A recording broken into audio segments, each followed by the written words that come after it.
Well, here we are at the Pima Air Space Museum in Tucson, Arizona. This place is huge.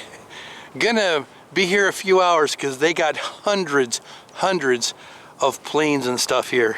They have like 3 or 4, maybe 5 hangars full, and then they got this whole outside area.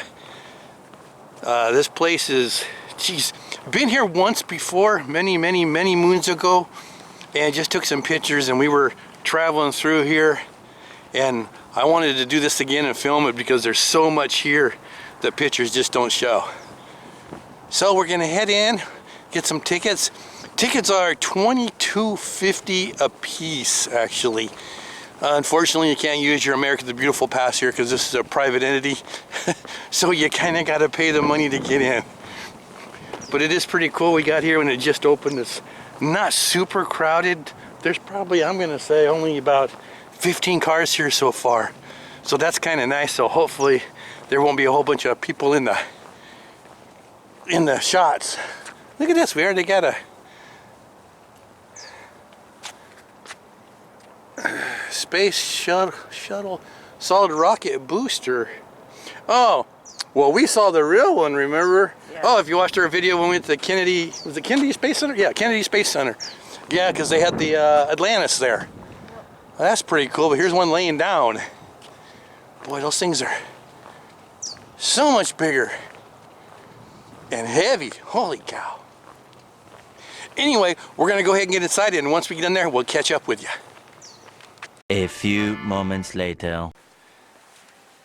Well, we just got in here. Here's the, well, replica of the Wright Flyer. We've seen some of those in videos.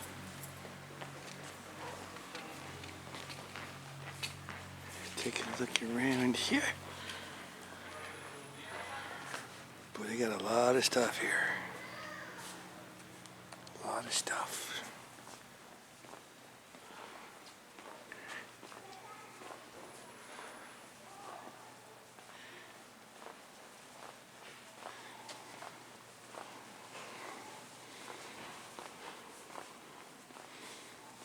Check this dude out, Bumblebee, world's smallest. It's the world's smallest prop plane. I think this is the place that has the, oh, is this the tail end of a B-52? Yeah, it is.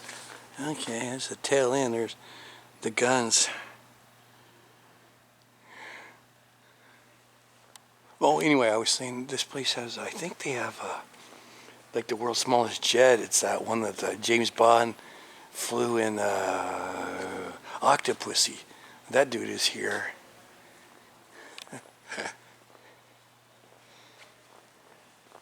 Oh, speaking of the devil, let me get turned over here. There it is.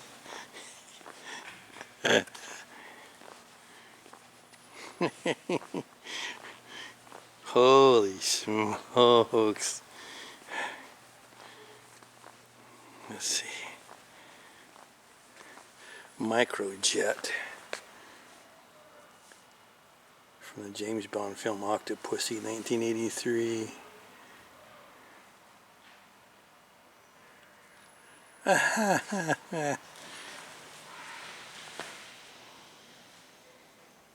Check that out.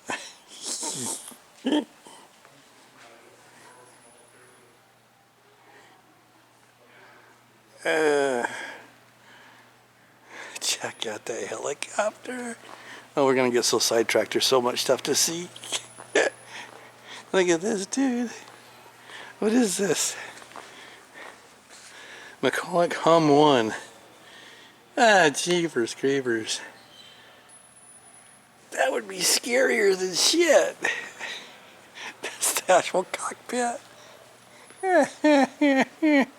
Holy cow. Baggage compartment. Alright. Check this dude out.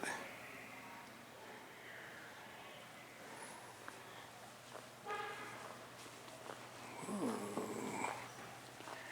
1, 2, 3, 4.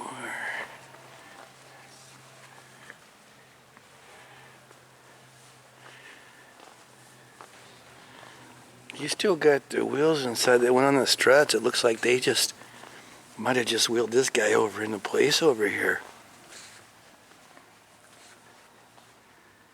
Yeah, this is at first you want to say it's a Huey, but we got no. There's way too many rivets. This is British. Yeah, it's a British. Ah, damn. This is a Lynx. I think this is a Lynx. Oh shit! Is that? There we go. Westland Lynx. Ah, yeah. Westland Lynx. Yeah. Anyway, I was turning to go this way because I wanted to see this one. The Canadian Royal Air Force.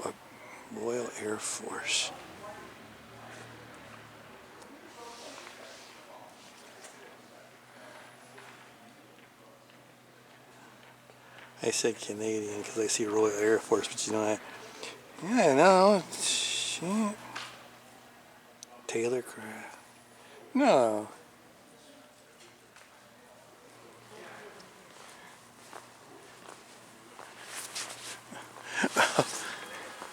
The British, yeah.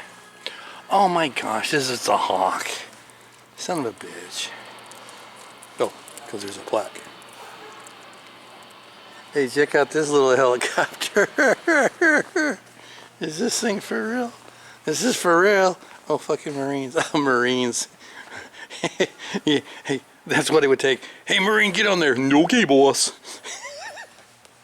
Check it out.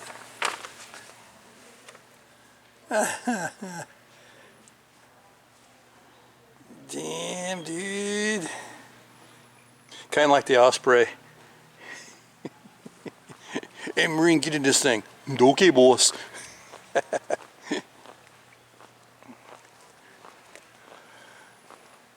Blue Angels. Is that the F4F?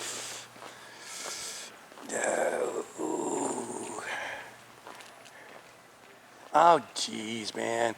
It's a F11. I should have known that.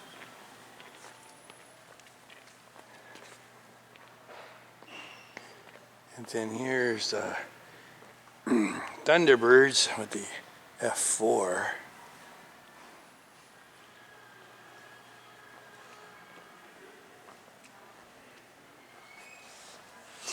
Boy, that's a pretty good sized plane, actually.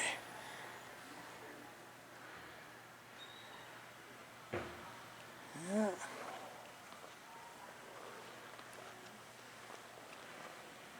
Oh, we got over here A10. Oh, and we can go. I think it's got stairs. Yep, we can go up over here. And I wish they had the canopy open, but I think it's better than nothing, huh? Let's go up in the sky here. Oh.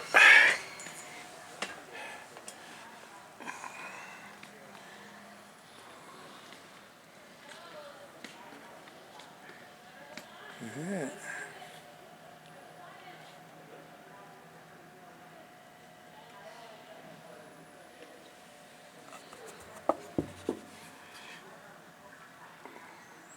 Huh.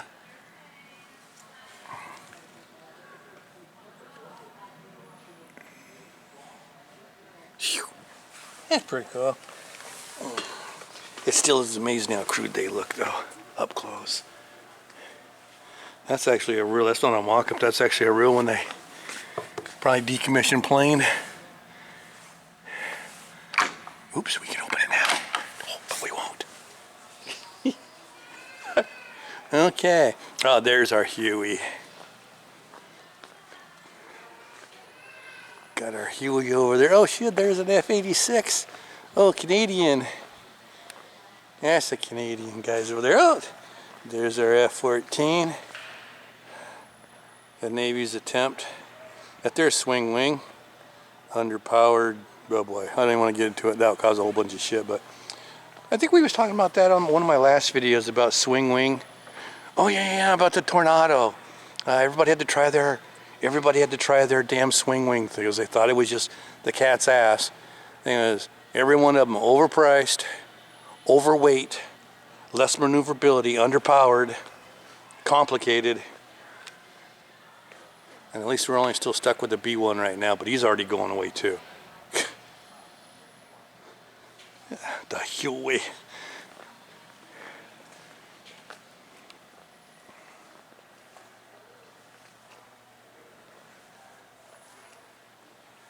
Just getting a view from back here. Some of the ceiling ones I didn't get. Up here, there's one. We got the huge, they call it a loach observation. See if I can get them all in frame. There we go. Alright. Oh, here we got another cockpit simulator. Over here. Oh, there's a hot air balloon basket.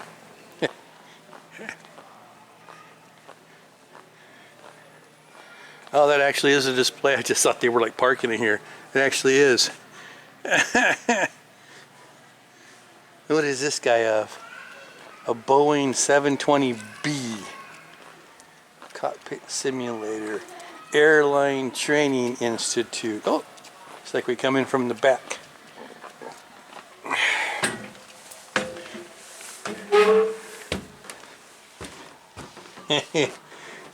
Let's go in here and take a test flight.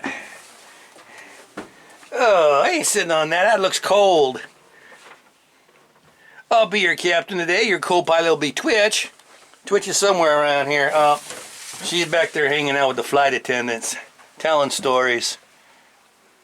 So this is a Boeing 720. I don't know what a... Oh, is that it? I don't know if you said it. The movie Airplane. So is this. Let's go back and read that. Boy, look at those seats. I think they could probably do a little bit better than that. I think everybody wore them out from getting in and out of them. The thousands of people that come through here. Ooh. Airplane. Here's a picture of it. Yeah, it is.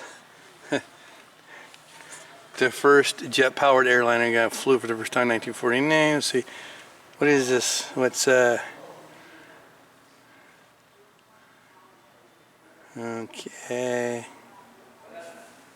I don't know why these guys are in it because I'm not reading the whole thing. There's no reason to become alarmed, and we hope you'll enjoy the rest of your flight. By the way, is there anyone on board who knows how to fly a plane? That looks like oh, I see a S3 Viking back there. Oh, there's a Cobra. And this is, I think, a Panther? Phantom. FH-1 Phantom.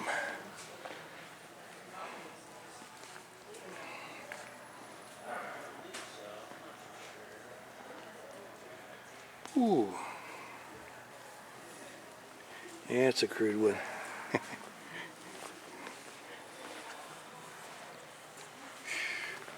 And of course we got the F-14. 1948. Of course their latest model started overcoming a lot of the problems they had, but yeah, you know, your F-16 still, never mind. I'm not gonna go into that. Looks like we got some glider up there, and looks like some commercial stuff going on.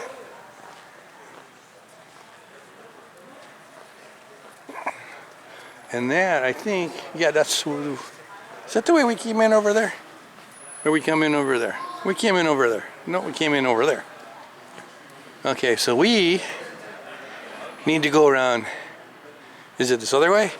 Boy, that's a big one though, isn't it? Look at that dude. Oof. USS Kitty Hawk.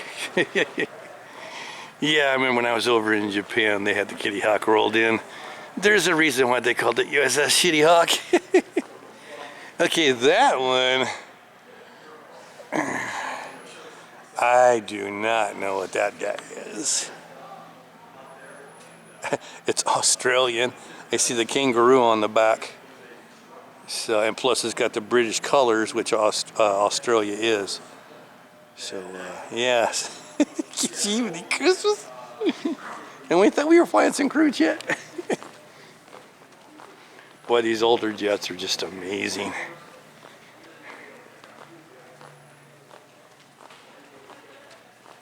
Okay. Saw this missile over here. Here's an AIM-7 Sparrow. And yeah, so that's your medium range. Oh yeah, it says right there, medium range, yeah. I think we talked about missiles, when we was at the Museum of Space History. Well, I think that's where the missiles were. And I said, yeah, because we saw the Sparrow, and it was medium. And then you got, this is your AIM, this is your Sidewinder here. Of course, the Tomcat carried these guys. And this is your closer range guy. I still think the Phoenix was the long range one that they carried, I believe.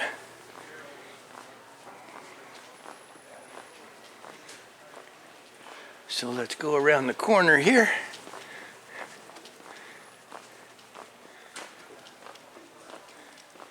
Damn, that's some crude stuff.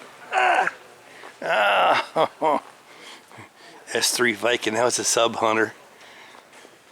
Check this guy out. Cobra. Basically, it was a Huey,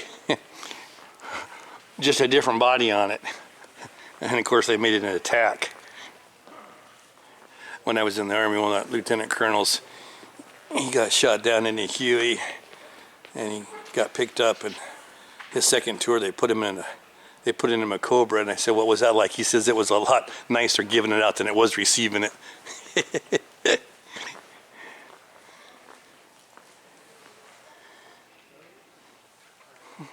Yeah.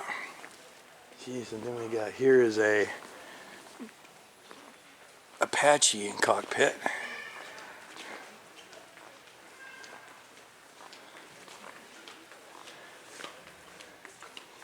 Obviously a mock-up.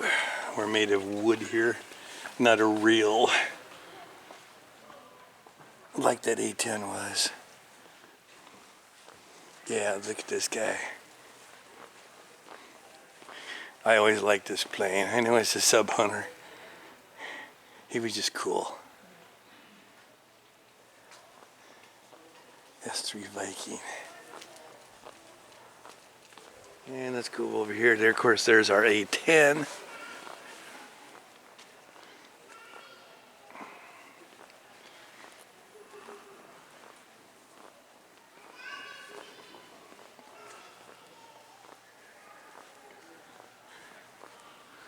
Oh, check that.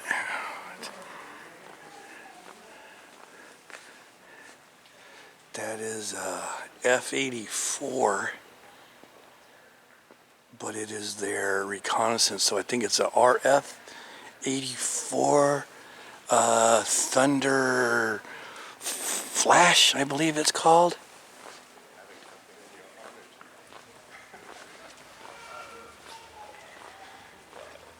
That was basically our first real fighter, if you will, after the T-80, F-80, RF-84 Thunder Flash. Yep. He wasn't a bad plane. He was underpowered for quite a few models. And of course, in MiG Alley, the Korean War, these things they got their ass shot up pretty bad. Of course, the F-80s, they really got shot up. And then the F-86s, they were kind of the equal to the MiG-15, but this guy definitely was not. Here's the A-10 again. Oh my gosh, and I do not know what that guy is.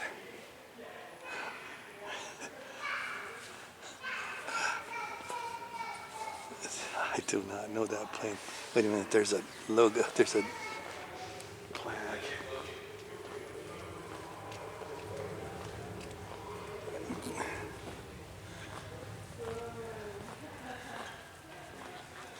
A Douglas B8 B18.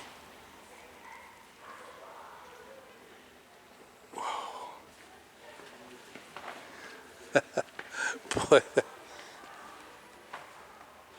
that is something. Check out this Navy chopper over here. That guy still. I don't want to get in that guy's waves taking a picture. Command SH2. That one I don't think I've even heard that name before. Yeah, that's new to me. The Sea, let me get my glasses here. Sea Sprite is a light, anti-sub helicopter. Okay, okay.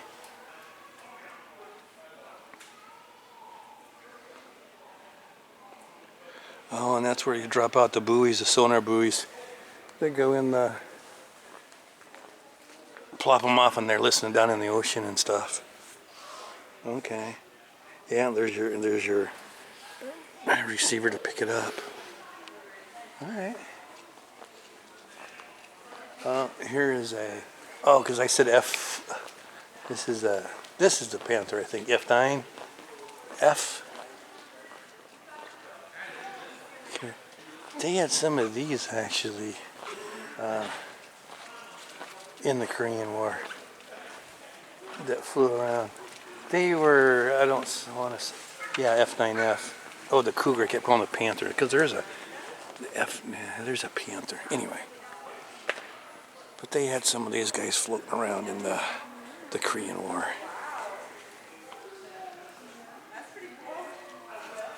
No, I think it's the Navy version of the Panther.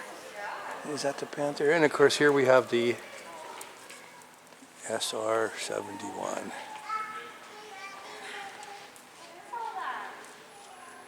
Yeah.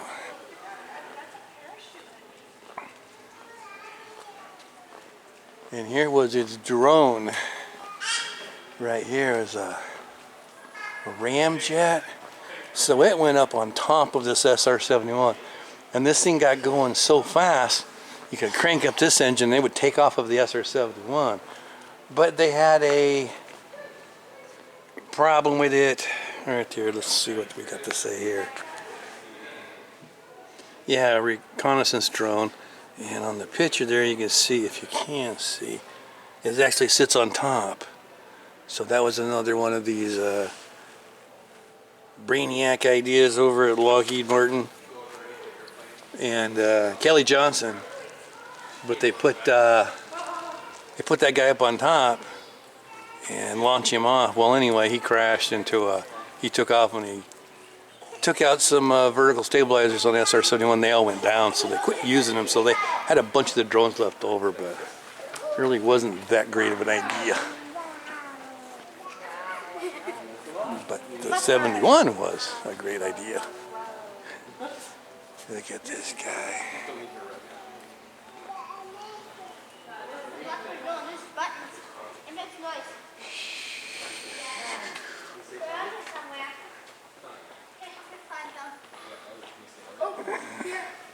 The landing gear. Into the limbo. I gotta get underneath this drone.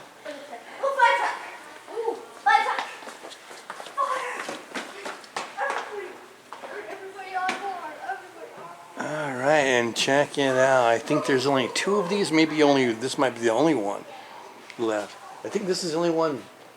I think there's only 2 of these. I think this is the only one left on display, or it's actually the only one. This is the F-107. This is the guy that competed against the F-105 Thunder Chief. Oh, here it is. Here's a...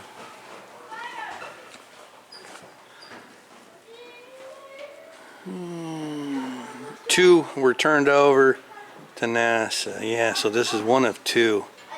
The first flight. And of course, this guy didn't get made. One of the reasons is that there is the Bombay there. It's not totally internal. Looks like a fuel tank, but that's actually the Bombay. They didn't have any place to put the jet intake, so they put them up on the top. And that was also another first for them. And of course, if you know a little bit about the F-105 that actually beat out this guy, it went on to its claim of fame in Vietnam to get its ass kicked. Pretty much, what was it, 300 and some odd of those things got shot down in Vietnam. So yeah, once again, not using the correct plane for the correct mission. Because we said we just need nuclear bombers. There's not going to be any more conventional war. So we started coming up with weird shit like this. And then we try to use it in a conventional and it doesn't even work. Oh my gosh, take a look at this guy. Holy shit. What is this? Look at the wheel well. We gotta go. I know it's a seaplane, but what model and stuff? Yeah. What is this? It's a seaplane. Where are you at? Oh, right here? Oh, Martin PBM 5 Mariner 1940 on loan from the National Air and Space Museum. Oh my gosh. Then we gotta walk around this guy. This thing is crazy. And what's more amazing, it actually flies. That's the amazing part. This thing flies, or did fly. Check out the wheel well, man. It just hinges up and ploop, plops in this little hole there. Look how tall that thing. See, this is something they should let you in. They should. The other side of this should be open or something.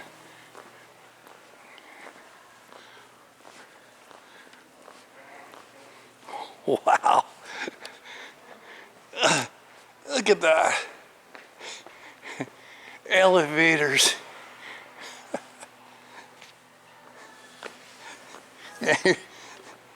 We'll have to get another shot of this when we get a little further away from it. But where do you even get in? I know you got that little hatch there. Of course, you gotta remember if it's sitting on in the water. Oh,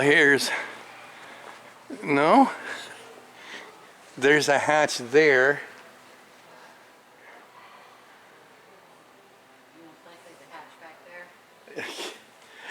Yeah, unless we missed it on the other side. Maybe it's just that guy right there in the back. We got, looks like those are just like we're just windows, maybe punch out windows, and we got this little hatch here. Interesting, huh? And we got some more float planes. Of course, seen this looks familiar. Oh, like we've seen it on like Black Sheep, Baba Black Sheep. This is another one of those. What the hell is that?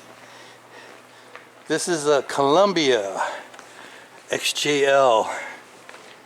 Was a replacement for the Grumman J2 Duck. Accepted by Navy in 1947.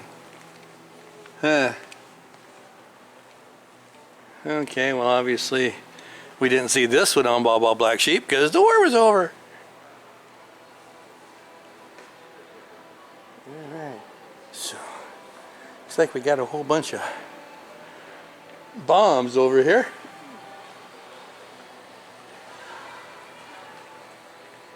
Yeah, let's go over here so we can get a head-on shot of this.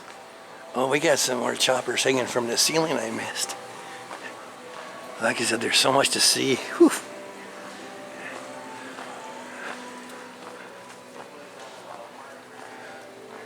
Vietnam KIA 51.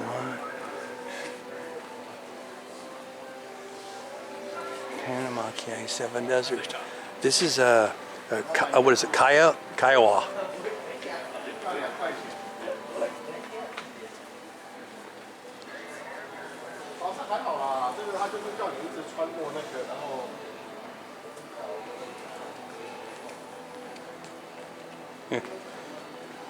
And so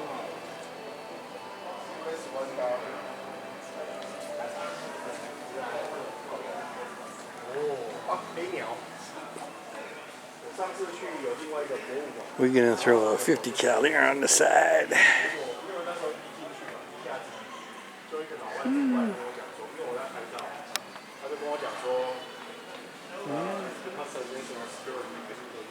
Oh, there's a. We can get that 107 going on right over there. Yeah. And the SR-71. Then that goofy ass seaplane over there. Jeez. And got another helicopter going on up there. Yeah, that's an oldie. And I think I saw another when I was walking over. Where did I? No, it's up there. Yeah, up above. Let me go over here. We got another chopper up above. We didn't see the. I have to get back here. There we go. Oh, here we go. Oh, that's a gazelle. Let me get my glasses on so I can focus. Yeah, that's a gazelle helicopter.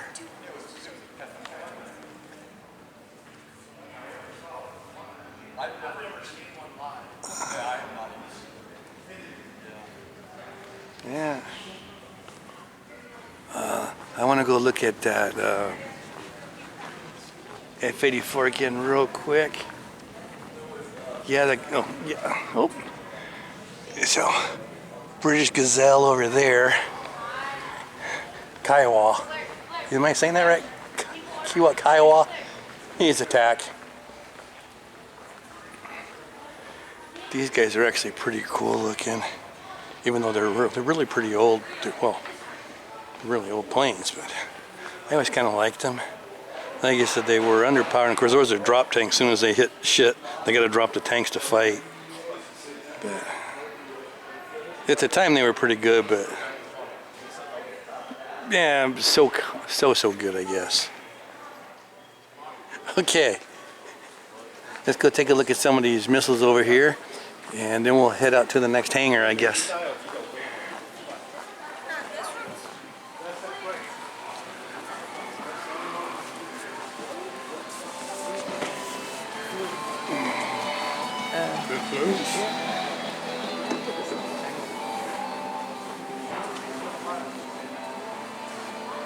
Alright, it's got a container for nuclear stuff. Here we have a cluster bomb. Okay. That there's a rocket launcher. That's Russian, I think.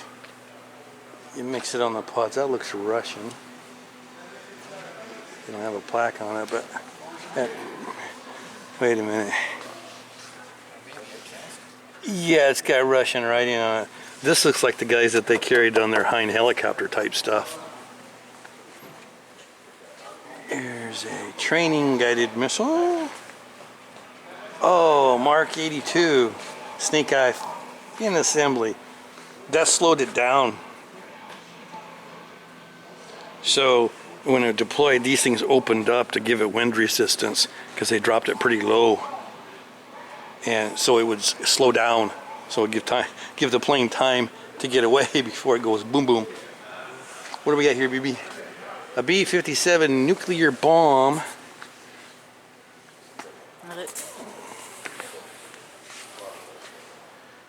Okay. How big of a charge was it? Production of bomb and they remain 5.2 kiloton range. 5.2 kilo, okay. Oh, now we got some kind of chrome-plated guy. What is this thing? B-61 nuclear bomb. And It was started in 1968 to present, so it's still being used. oh, 61, B-61.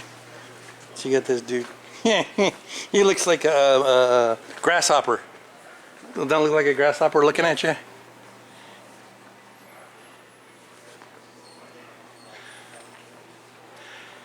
Hey, I just saw that. CH-55. What is this? Is this a pontoon? Amphibian hull. Oh, it's the hull, yeah. It's the bottom. It's like the bottom of This is one of those. like one of those type planes there. Oh, and they're showing you how it's built. Okay.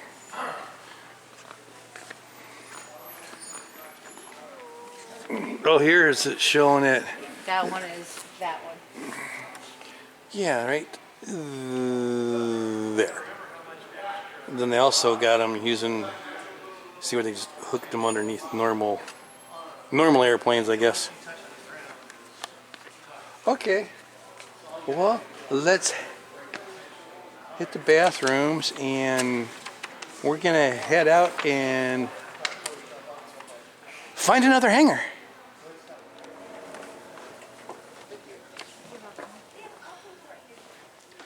Check that out. Come right in the front and you get a B-24 Liberator.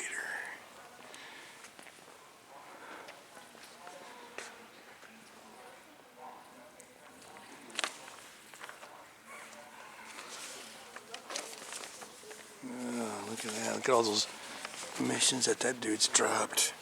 See each one of those bombs? That's a bombing mission that went on. Wow. Yeah.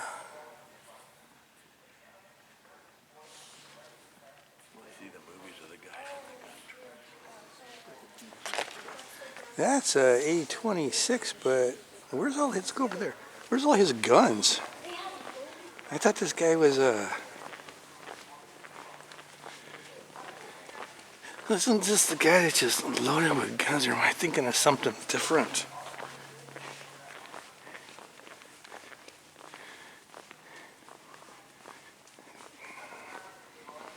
Huh.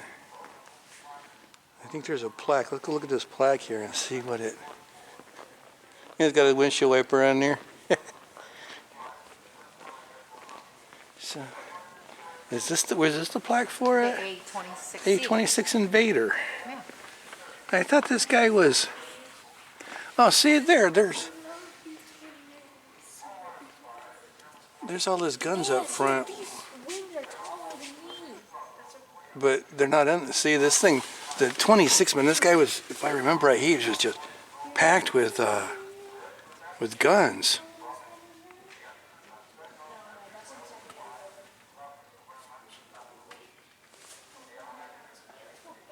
Oh, okay. So this was one that they used for testing. It looks like it said they were doing missiles. After the war, the Navy acquired a number of A-26s, launching air-to-air and air-to-ground missiles. Okay, that's why it didn't look right. There's that Liberator. They're so big. Look at this. There's a guy back here too. How is it, the gunner? Yeah. And then you got waist gunners, and you got the ball gunner.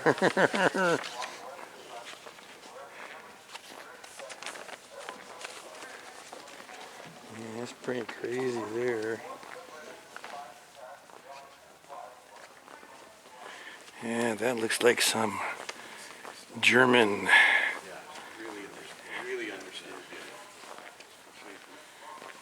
And if it is, but it sure looks German. Check out the little baby rockets on there. Early rocket times. Oh shit, that ain't German, it's friggin' Russian. Right? Yeah. Look, let's bring this down here. Soviet Navy. 1944. Yeah, check that out. That sure looks German, don't it? Yes. Well, it does to me anyway. Yeah, I never would have guessed the designation of that plane. Oh, is this a buzz bomb? A V1 launch site. Yeah. And these things would cruise. If you've ever seen any movies.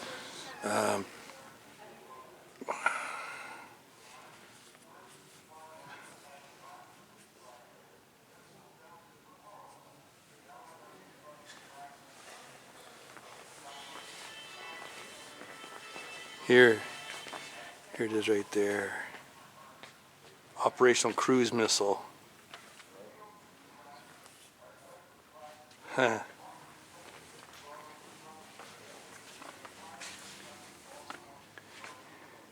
Yeah, they launched these things to head over into England from France and stuff, you know, because they, you know, England being an island and stuff, so they just shot these across. I'm trying to think of what they called those motors. Oh, here it is right there. See, I told you it was a buzz bomb right there. Buzz bomb. I think it's called a pulse motor. I think that's what it's called, a pulse rocket or a pulse motor, because when it flew, it went bzz, bzz, bzz, as it was firing. Bzz, bzz, bzz, bzz. Yeah, the buzz bomb. Oh, and there's a C-47 over there. And the Beech AT-11. She knows her planes, don't she? Because she can read. Trying to help you out with that. Yeah, this is basically the cargo savior of World War II. This dude, C-47. Then he became popular at DC-3, I think, for commercial airlines, because the plane was just so good. They turned it into commercial airlines. I think it was called the DC-3, I believe. That was pretty much the workhorse of cargo stuff. All right, so we'll just do a little quick glance here. Got some biplanes and stuff. That's not one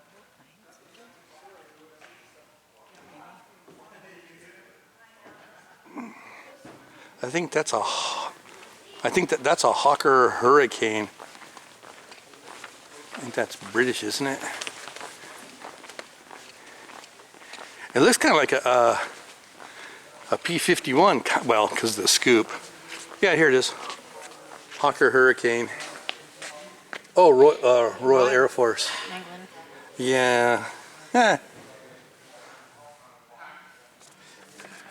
I think, I'm not 100% sure, I think those planes, were pretty decent for what they were.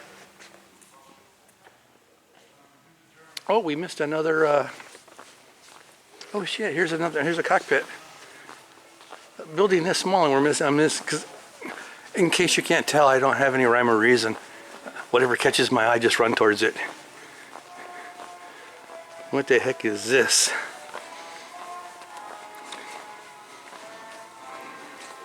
Oh, you watch a movie on it.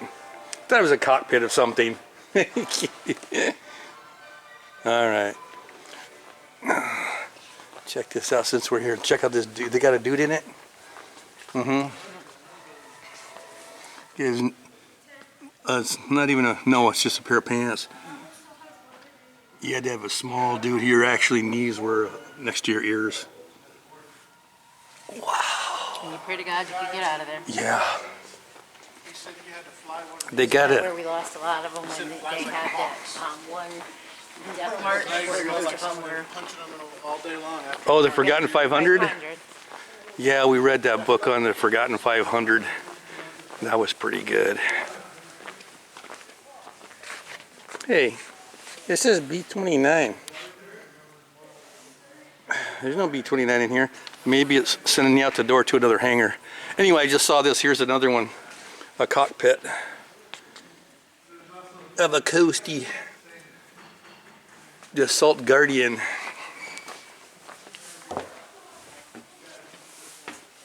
Ugh. Okay, they took the chairs out and they got some stools. I guess they took out all the vital stuff they needed and said, okay, you can have it now. They needed them to fix the other one. Yeah. All right, so we're gonna go find another hangar and catch up with you then. All right, well, jump right into it. B-29. Whew.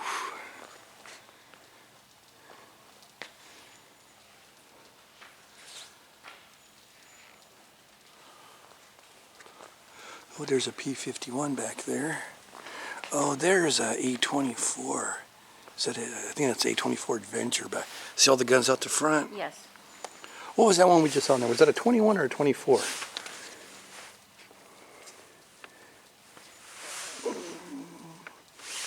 26. Right? Yes, yeah. Was that a 26 on the other one that we did? Yes. Yeah, because it had the Liberator in it. That was a A26 Innovator, right? Yes.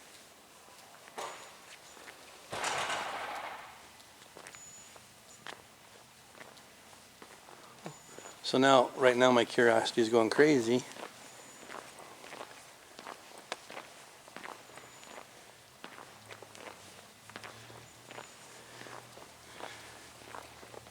Oh yeah, totally different. Yeah, totally different. A20 Havoc. Okay, so this is even different than I thought it was. Huh.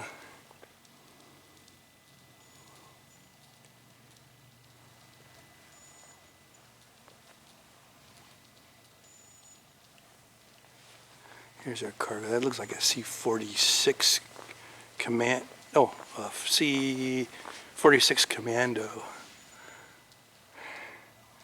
Oh shit! There's a MiG-15. There's an F-86.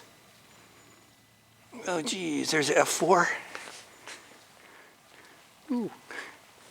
P-51. Oh yeah, we started. I got distracted. Oh, Sentimental Journey. Why do we know that one?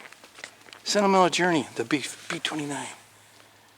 Why do we know that one? That's all. That's the bombing missions it's been on. See all the bombs? Yes.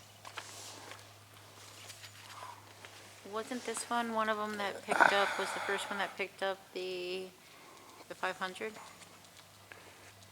Well, obviously not. If it's sitting here. No, that. Oh, picked them up. Picked them up. No, they didn't pick them up in these. These are bombers. Oh, those were C-47s, dear. The C-47 that we just saw. They kept flying those in. And was it Croatia or Bosnia? I can't remember which one it was. Remember, but they picked up 500. It was all C-47s. Okay. That was picking them all up. This one's kind of weird. The Bad Angel, it looks like they nailed quite a few Germans, a Jap, some funky one that looks like it's have axes or something on it. But it looks like they shot down the United States one too. Well, the flag's there. It sure is. Maybe he did a oopsie. So. Well, here, read the card on this P-51 and see if it says anything about. The North American P-51 Mustang is widely considered the best American fighter in World War II. However, if it were not for the British Royal Air Force, the Mustang would never have been built. That's because they had the Rolls-Royce engine in it. But here it says Lieutenant Louis E. Kurd. We'll just let her read that and she can report back.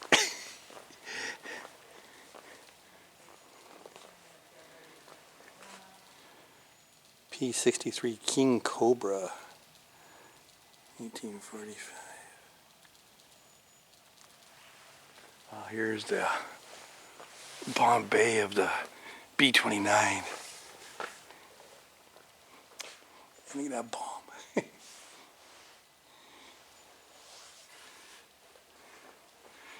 2 Bombays. Wow. You know what's amazing is some of that shit, this shit has been here since World War II. It's original. Wow. There is the, yeah. Okay, you see that pipe, the big tube. Hang on just a sec. That big tube goes all the way to the rear. And that was pressurized because the rest of the plane wasn't. And that's how that guy, so now we're in the other Bombay, so he's up above. And that's how he got to go into the back of the plane and be different gunners. Okay, I think Kim's going to report on this, so you better walk over there. And here's another gunner.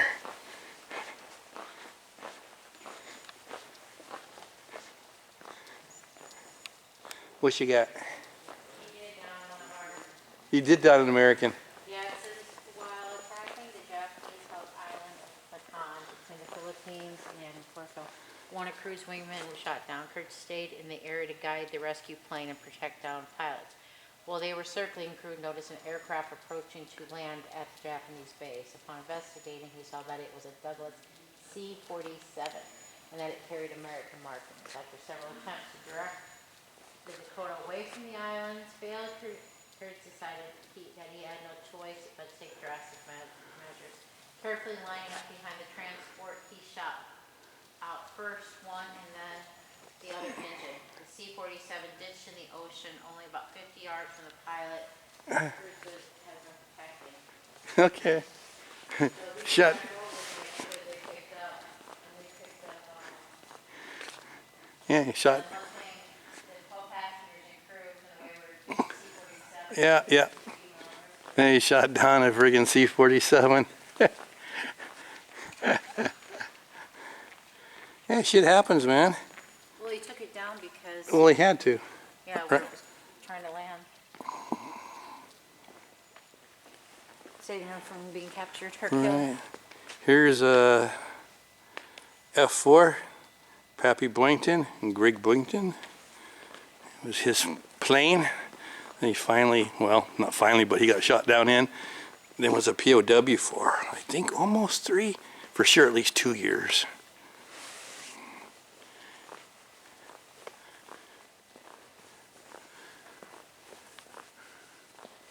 It's just so weird with the way those wings are.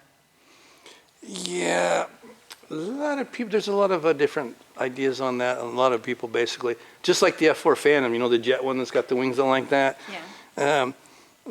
There's all kinds of theories, you know, they put these bends in the plane to show you all the, to cover up all the flaws in the plane. There's all kinds of reasons why they had to do that because of the way they designed the plane. It wouldn't fly with straight wings type thing. It was just, whatever.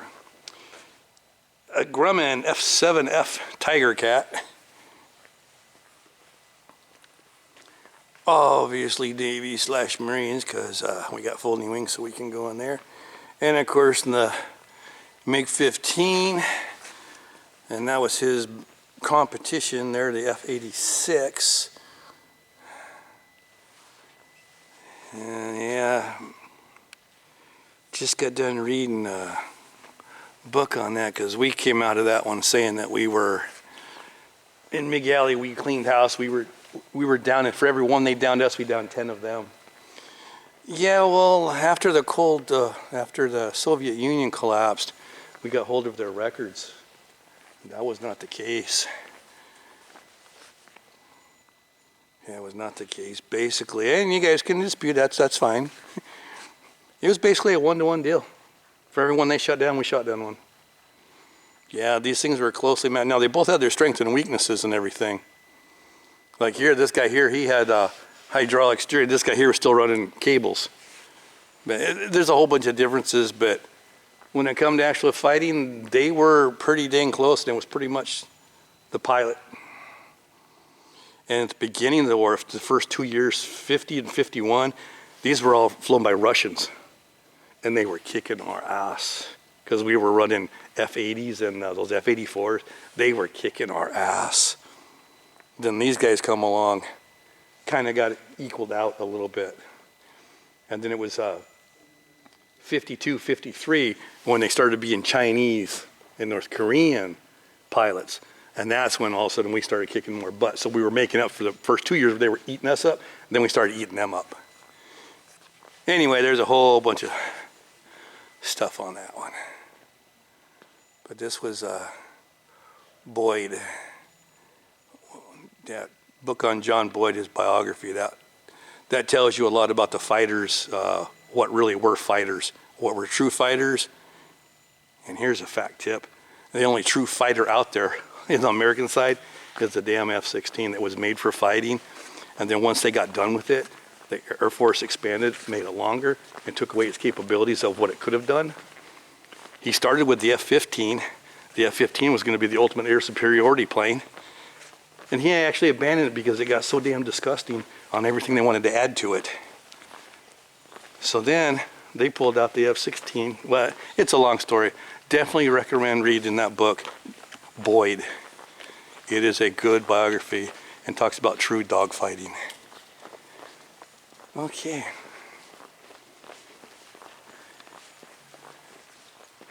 Oh my God. Another dual rotor dude here.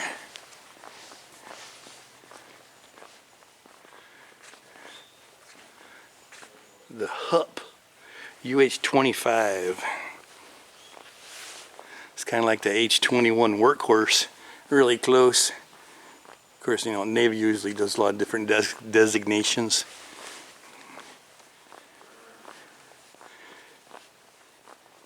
Check out this cockpit. Is that a, I don't know if there's going to be a label. Is that a P-47?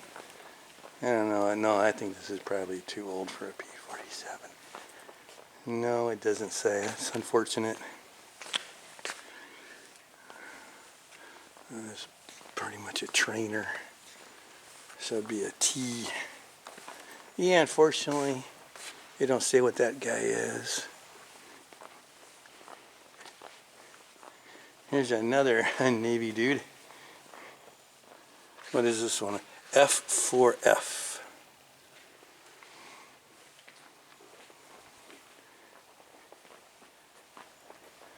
Boy, and that dude. Wow. Look at where that landing gear goes up in there. Ooh, that's some crazy stuff. Oh, look at the hand winch to winch the wings. Look at that. Is that a winch or a lock? That might be a, I don't know. I'm going to say that's a lock. Doesn't look like it's got a worm gear on it. Check out the dude in the back. That poor dude. Got him a couple 30 cows back there. Whew. A24 Banshee.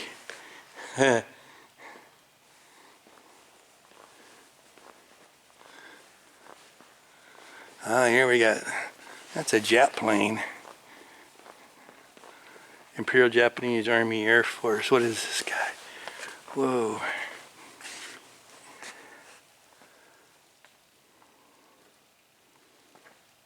Yeah, I can't even pronounce that.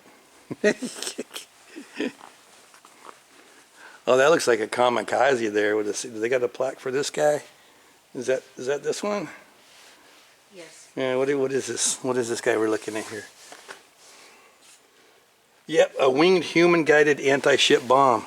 So that's whole kamikaze shit going on right there.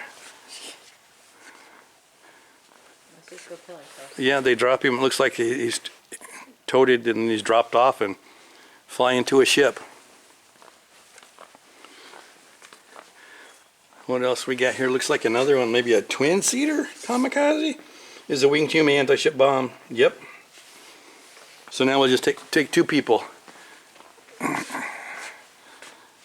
That's how much we think of our people. Wow. Wow.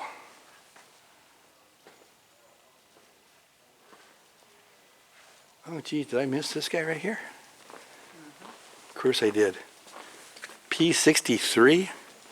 Is that what this guy is? I think this is a P-63. Oh yeah, because the P-51's right there. Oh yeah, we got this one. We just came from the other side. Yeah, it is a P-63. Okay. Well, that ought to take care of, I think, of this hangar. What is it? The third engine on the right? Is that the one? Don't climb altitude. Third engine number 3, I think. Burn up because they made these on magnesium. Magnesium, once it starts burning, it burns. And they lost a lot of these planes just burning up. Yeah, gained elevation too fast. I think it was engine number 3 for some strange, because these things were supercharged, you know, just the gadzooks of bombers back then, but they still had their flaws too, big time. And these guys got their ass kicked in Korea because we weren't ready for Korean War. And so, you know, here we pretty much could go into Germany and just bomb the shit whenever we wanted to. We couldn't do that in Korea. They had to actually stop bombing during the daylight. They could only do nighttime bomb because we couldn't keep them in the air because damn Russians were blowing the shit out of them. Okay, enough of that. So we're gonna head on over and we're gonna get into another hangar. All right, coming into another hangar, and boom, what do we got right here? Lockheed Model 18 Lodestar, military aviation of the Royal Netherlands East India Army.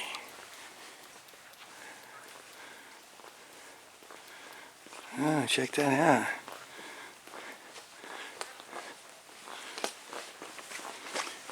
We have to go inside this guy.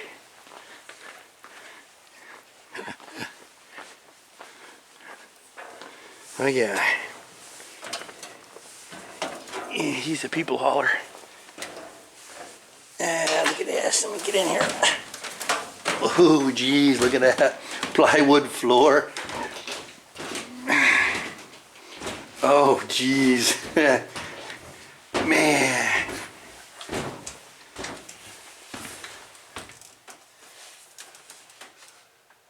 Whew.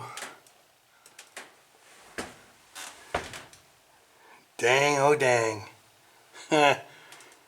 That's some crazy shit.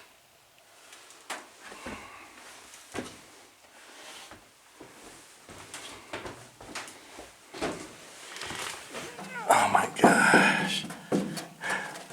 Little 22 rimfires coming through that bad boy. And they shoot a hell of a lot bigger shit than that at you. Wow. Whew.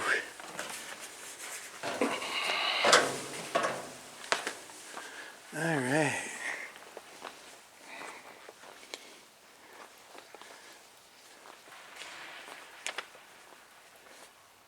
It's kind of cool when you get to see stuff like that.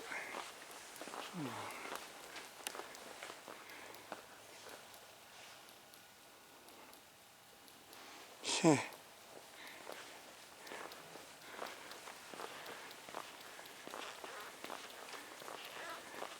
So we got another British guy going on over here. I think that's British, dude. What do we got here? A Bristol. Royal Canadian Air Force. Damn it! Oh, here. Light bomber. What did they say, British? Well, shit, man. British is Canadian, eh? I mean, look how they got their independence. Hey, we'll sign this piece of paper if you just leave us alone. We'll recognize you're still the king and queen. Okay. What the hell is this thing? That is some weird. Oh, I don't know. Is there a plaque? What is this? That's for the ball turret. Oh, here it is, because I have no idea what this thing is. Consolidated PB4Y privateer. Patrol bombing squadron. Long range patrol bomber. Wow, look at those guns. There's turrets on the side, back there. Some on the top. We got this dude, this big turret on the front. Try to back up so you can see this guy. Yeah, yeah.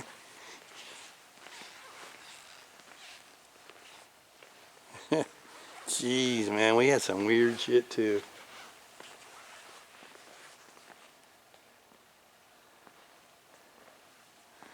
Whew. Check this out, P-40. Oh, Arizona on here. It's a pretty sleek little plane. A nice small cockpit. Look at that. Look at his sight up there in front of the cockpit for his guns. I don't know enough about the P-40 if he was any good, but he looks pretty sleek. What do we got here?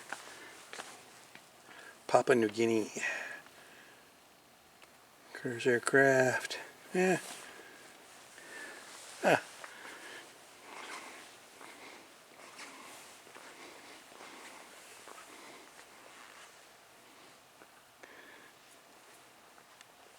Yeah, it's pretty cool looking. They got a balcony up there. We might have to go up and see what's going on and get a Bird's eye view? yeah, bird's eye view. Look at that, man. You got 650 cows on this thing. All right.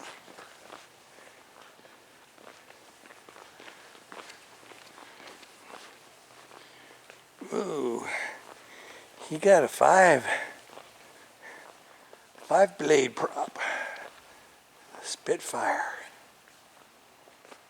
Now the Spitfire was British. I do know that one. I think the Spitfire, he was pretty good for his era too. Yeah, he was a good one. Oh, here's another one of those PBY things.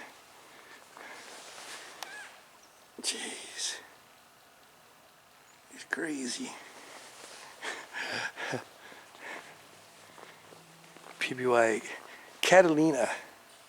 Look at that, even got a gunner up there. There's this little wheel. Oh, look at those observation ports. Check that out, man. That's crazy. Man, they came out with so much stuff. And look at what we come up with these days. You know, one plane every, what, 20 years? Of course, the price, they just got stupid because their contracts, the way they work. Okay, never. Sorry, going back into the John Boyd, because he was in the Pentagon dealing with contract shit too, and he told you how that worked and how they just raked us. Oh my gosh, look at these things. It's like a rescue, well, obviously Coast Guard would be. What's this thing called? A Sikorsky, oh, Dragonfly.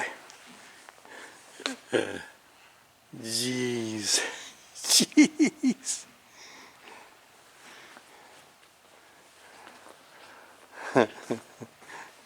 Oh, looks like we got a Jap. I'm going to go with a 0.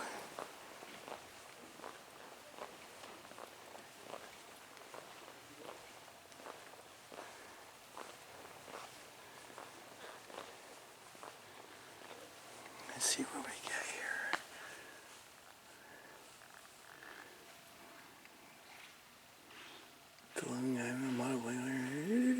Yeah. Check it out.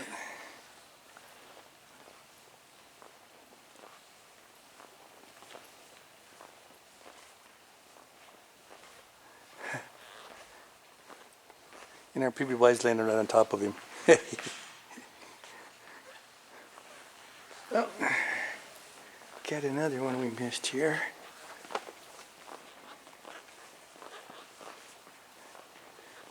Oh, I don't think we missed. Is this the one? Yeah, no. Look at the engine. It's a P-39. Look at the engine. Looks like it's behind where it says Gurley. Where's the, here? Well, yeah, that it looks like that's the exhaust seal. Yeah. It's like the engine was behind the cockpit. Yeah, because there's the air intake up there, so they must have had obviously a shaft going to the prop. That's kind of a different Design? Yeah. Yeah, the engine is behind it. Huh. Oh, geez, and how did we even just... Here's a B-25, right? Oh, my gosh. Let's take a look at this. That B-25 Mitchell.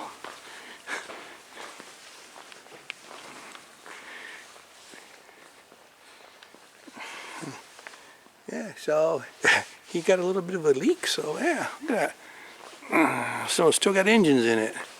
Usually these things, you know, they're just gutted out. Yeah, B-25 Mitchell. Medium bomber. Mr. Mitchell, because he had one. Yeah, what are we? Oh, nose art here.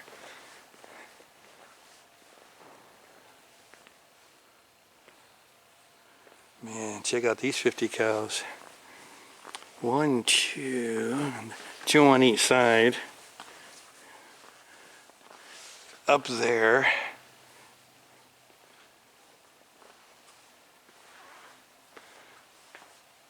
Two there. 2 there. This is also a cockpit of a B-25, just a different model number.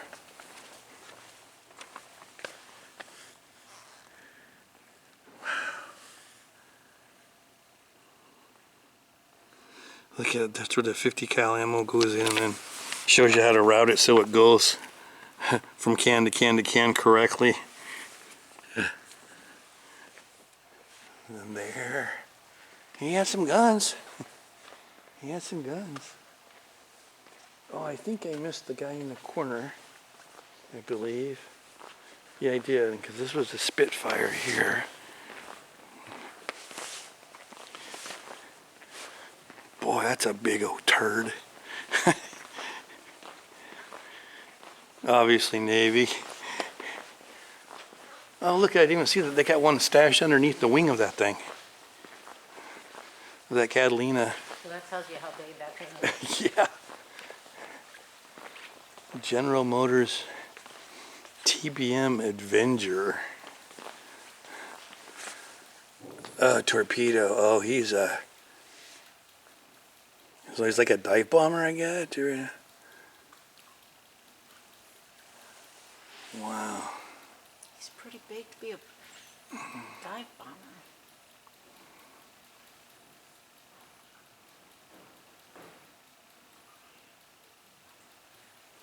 Yeah, he was a torpedo bomber. That's that ones you see, like they got the torpedoes and they're coming to a ship and they'll come really low on the ground and kind of skim the ground and drop a torpedo. And then the torpedo goes to the ship.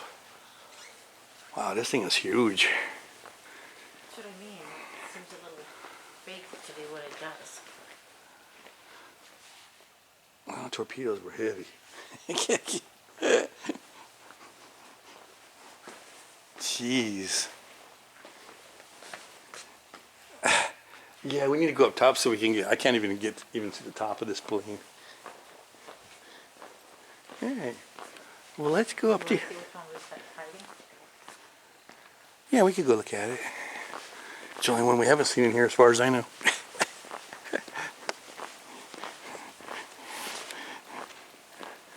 Look at those wheel wells. I mean, if another plane on there, this wingspan is huge. A Curtiss 052 ounce observation plane. He just drives around looking for shit. Put. Okay, let's go up top. Alright. Here's another hangar. This one is actually built specifically for this B-17 and their wing, I think the 390th fighter group or whatever they call it. I think that's pretty much it's their memorial dedication, I guess. There's a really neat book I read, and it was about it was on the B-52, but it was So B-17, a German. I'll be around.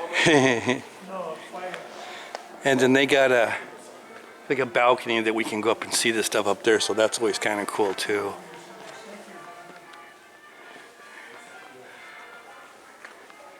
Oh, check it out. What do we got here?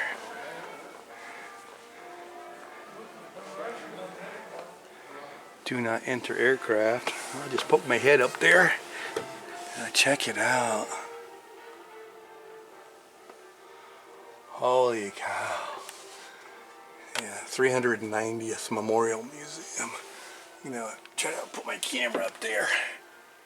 Ooh. Whoa. And you can still smell JP fuel, man. That is just crazy. Wow.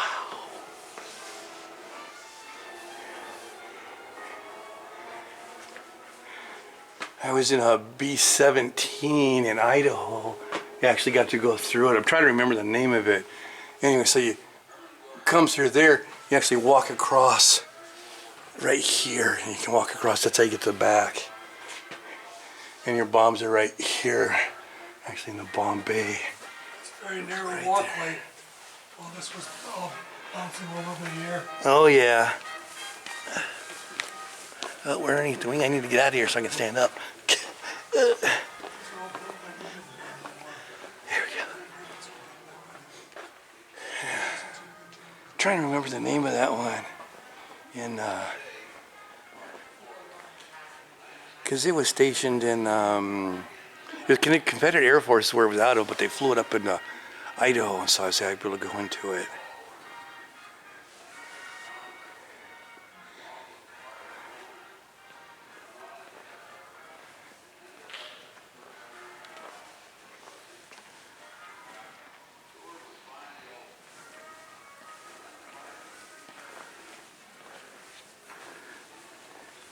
Yeah, look at that.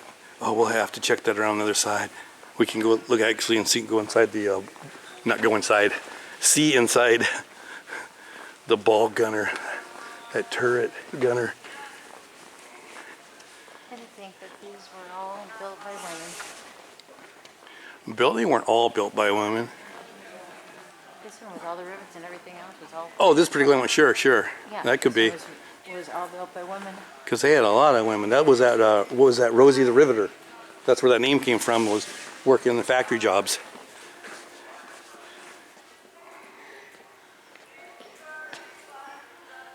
Oh, it's warm in here. But I bet you don't think so, huh? No, I do not think it is at this point. Yeah.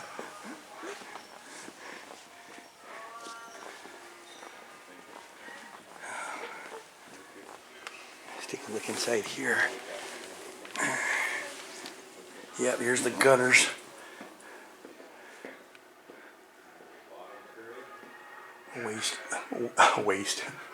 Waist gunners.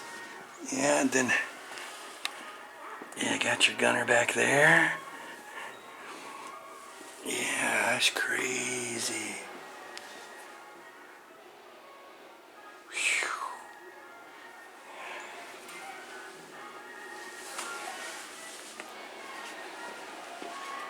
Okay, we got ball turret guy over here. Look at that. A grown man had to sit in here. Those cables that he pulled with his hands, that's actually what rocked the gun. Phew. Here's a sight.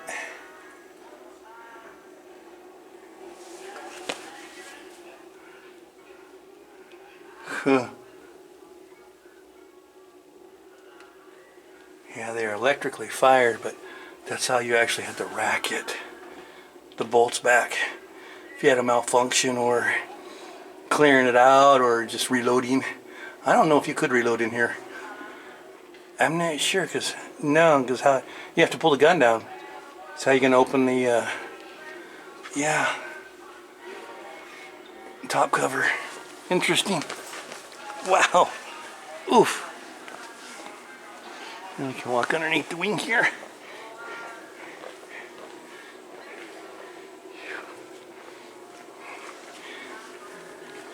See the inside of the engine.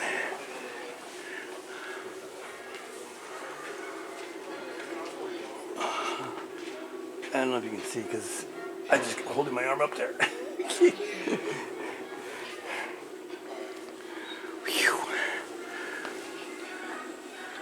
Oh. Mission to Berlin. Oh, check out this. Oh, I forget what they used to call these things. Monoclage or something. Out of flak. Hey, Don, turn around. Take a look at them. Number 3, check the oiling force.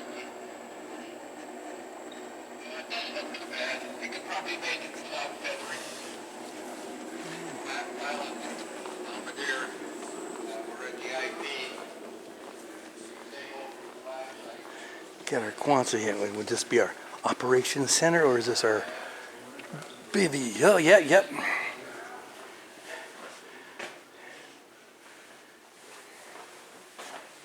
Dude taking a nap, man. Hey, get up, dude. You got a mission to do. Drop your teddy bear. Drop your cocks, grab your socks, let's go. All right. Let's go up above so we can get a view of this from the top. Okay, up here on top. Up here on top.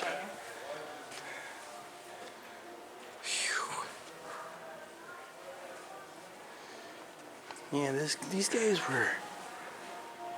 No, they did pretty much the workhorse. Of course, the B-29s too. These are the B-29. They were the big dudes of the war. A lot of guns in these guys.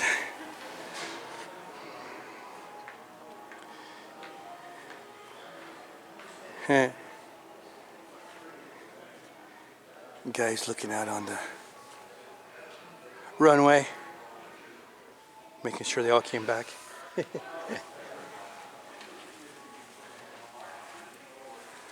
Yeah.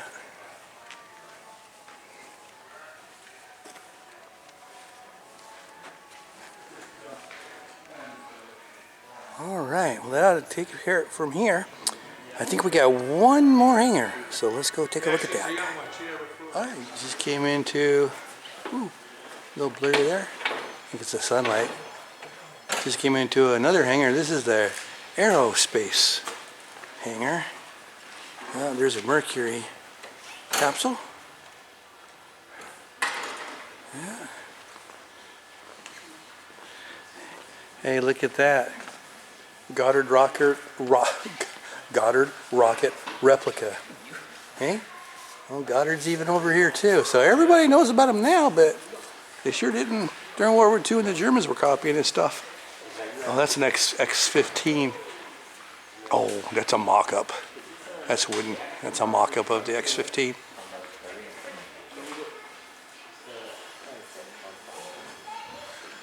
Alright. Hey, I guess that'd be a globe. Oh, there's an Apollo module. Apollo capsule. Oh, cool. You can go up. Well, let's see if it doesn't have a reflection. Let's see if we can go up here. Oh, cool. I don't know if this looks like we got reflection stuff going on.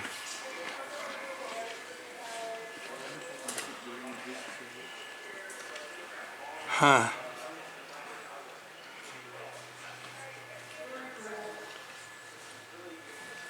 All right. Let's not bust my ass getting down here.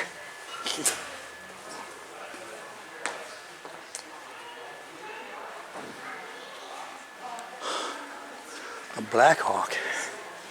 What's a Black Hawk doing here?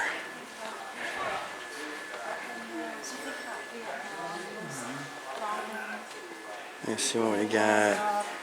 Oh, it's a UH-60 MU. Oh, that's the ones that are. They made two of these guys. These were unmanned. These were unmanned. For remote control. Yeah, they made two of these guys. Not sure why it's in the aerospace, but yeah, that's kind of cool. There's only made two, and here's one of them.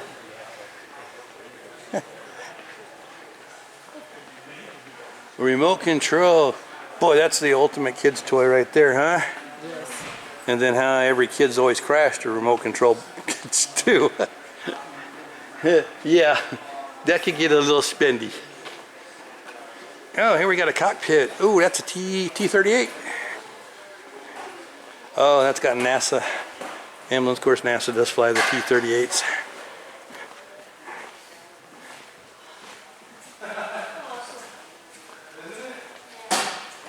Oh, yeah. You know that the M&Ms were a staple in every single space mission? I do now, because you probably just read it somewhere. Cool. T-30. Oh, correction, T-30. Yeah, T-38. Oh, there's no stick. But they are some slick. They're slick planes. Always liked them. Always like the T-38s. Then you make a fighter out of it, becomes an F-5. Then they did the was F-20 Tiger Shark, but he didn't catch on. But really good trainers.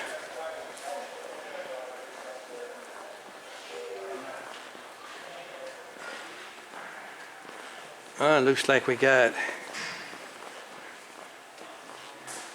Would that be a space shuttle mock-up of something going on in here?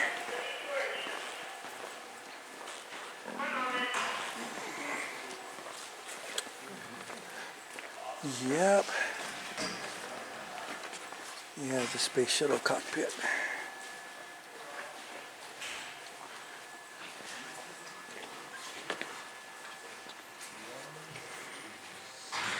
Wow.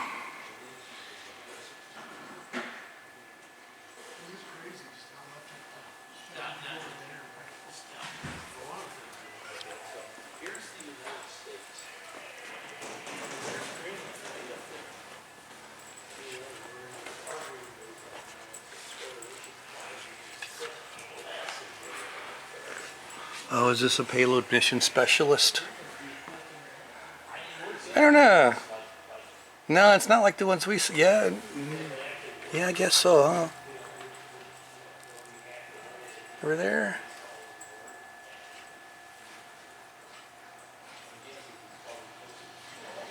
Because the other ones, they looked a little bit different. Maybe because they just didn't have the seats there, huh? Maybe. Yeah.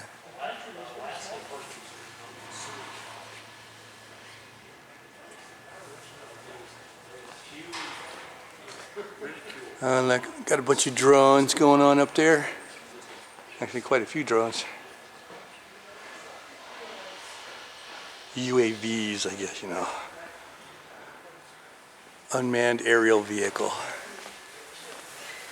Okay, well, I think that ought to take care of, let's see what this is. Oh, that was the back. Oh yeah, so we're actually in the, yeah, so that was the mission specialist, payload specialist, yeah. Because this is the back, this is where the cargo would be. Okay, well, I guess that takes care of it for this hangar. And I think we got one more to go.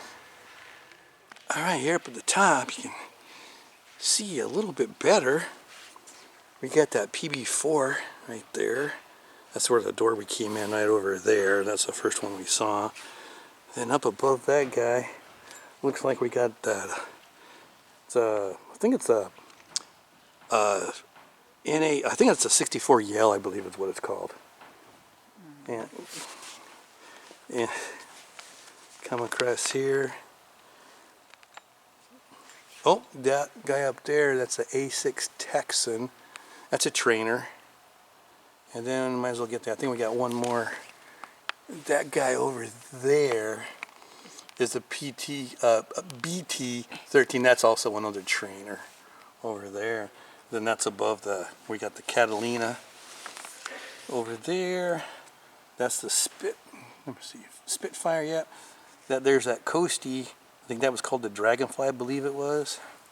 Then the B-25. Here's that P-40 from the top. Oh, it doesn't go any wider. Yeah, it fills it up. I think that Gurley, I think that was a P-39, I believe it was. Yeah. So that was pretty cool. Oh yeah, check out on the top over here. Check this. Oh, wait a minute. We got to start right here. Okay.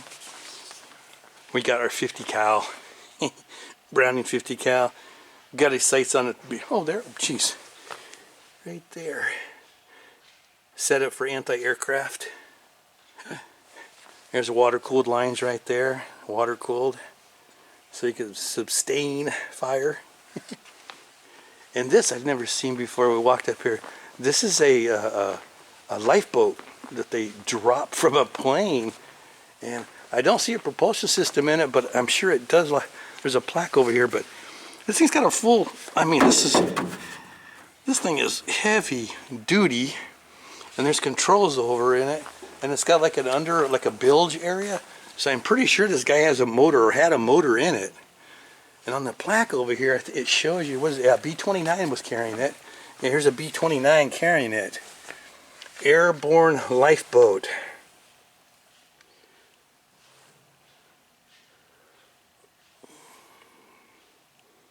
Wait a minute, they said it's B-17. Oh, here, okay, no, B-29, okay. They would circle over to sea waiting for the bombers to return. Okay. So these guys were out there floating over the water, I mean flying over, and then if somebody went down, they were already in the air. It would slowly fall to the water under a 100-foot parachute. Huh. Oh yeah, it's got speed right there. So it had a 4-cylinder engine, up to 15 passengers. Yeah, so it did. It had the engine and everything in it. So if you got shot down and you wanted to drink, there was already a B-29 up above you. And they would drop this thing and you could cruise back. And of course, you've seen these before if you watched other videos. These are actually unbelievable. These are friggin' flight trainers, man. Grown human beings go in those things. And they close you up in there, and here's a plot of what you're doing inside. It plots everything. All right. Yeah, look at instrument trainer. That's how they close you up, so you have to use your instruments. Oh yeah, that's right. And we was going to do this one over here. And this was that Avenger, that torpedo bomber, dive bomber. All right. And that one was, I forgot what that was called, but that's that observation one. That was the owl. I think it was an owl. Anyway, so we're going to head outside now and see what they got out there, because we got a few hundred planes outside. We'll see them. All right. Well, we got a few hundred planes to go through, and my intention is to hit them all. Well, of course, we got helicopters. CH-37 Tired Dude.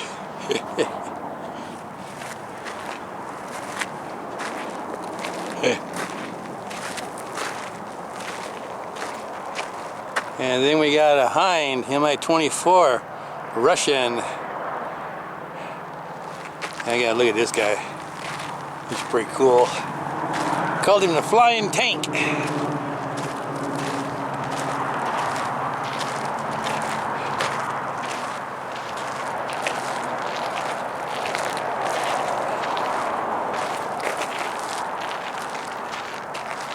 Yeah.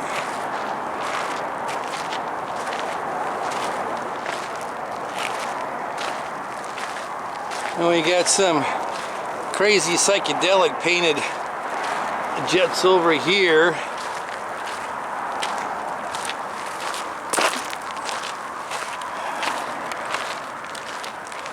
And that looks like the Elvis jet.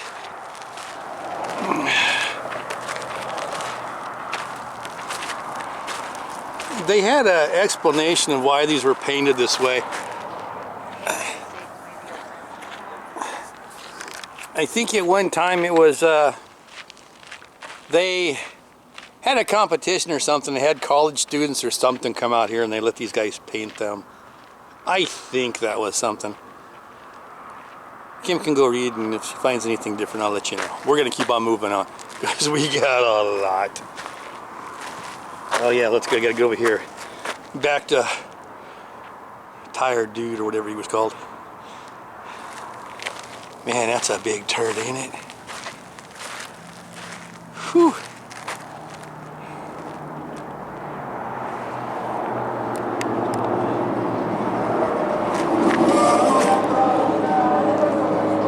There's his flares on the back.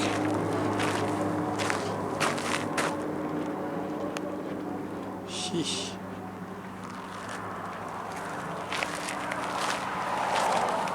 Yo.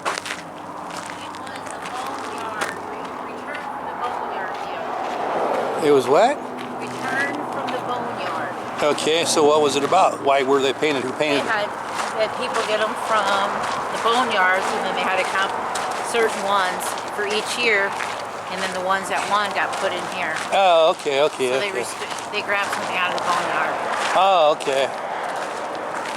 Sikorsky MH-53 Pavlo. Man, that's a turd too. That's amazing those things fly. That's crazy stuff. Oh, we know what this is.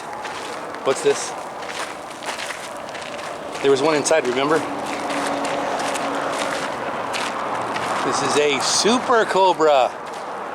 This is a new and improved. Remember the Cobra that was inside? Yeah. This is the Marines Super Cobra. Now I think they got one now. I believe it's called the Viper or something. It's even killer dog than this one. I'm gonna have to start scanning these a lot further away because I can't even fill them in, and I can't go any wider than this. CH-46 Sea Knight. Hey, look at the eyeballs.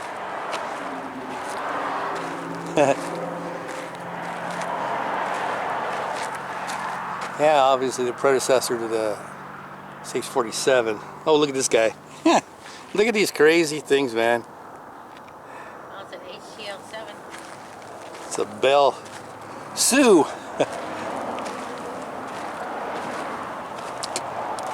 Of course, they paint out the windows in here with that UV paint because of plexiglass and stuff. Because this, I mean, here you are in Tucson, Arizona, so you can imagine what the sun's doing to these things, just cooking and melting stuff. Sikorsky H5G Dragonfly.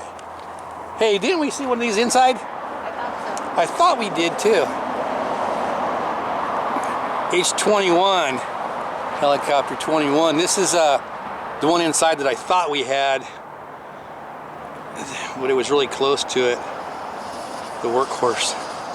Oh, look at that front windshield. That looks like butt cheeks, man. The G-string. Look at that. A thong. Sikorsky HH-3 Coastie.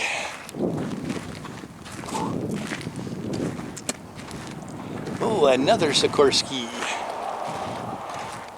HH-52 Sea Guard. They always got honky ones, but of course they can also land in the water. See the bottoms of them? Yeah. So they could actually float a little bit. So they're gonna have some different type of helicopter action going on.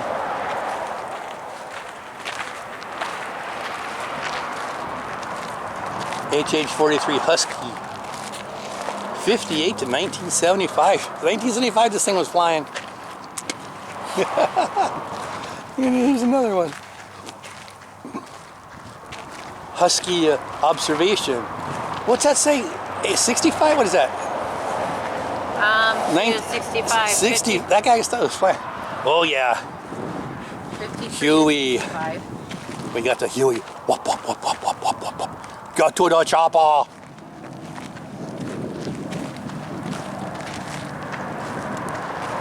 We saw one of these in there, on loan from the U.S. Army. Kiowa, OH-58. H-19 Sikorsky. Chickasaw.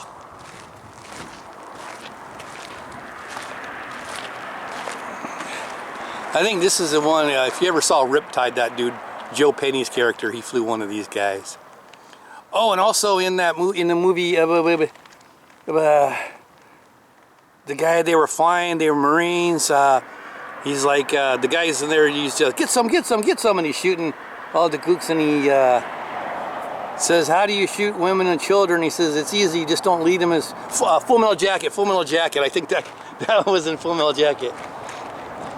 Oh, this one I don't know.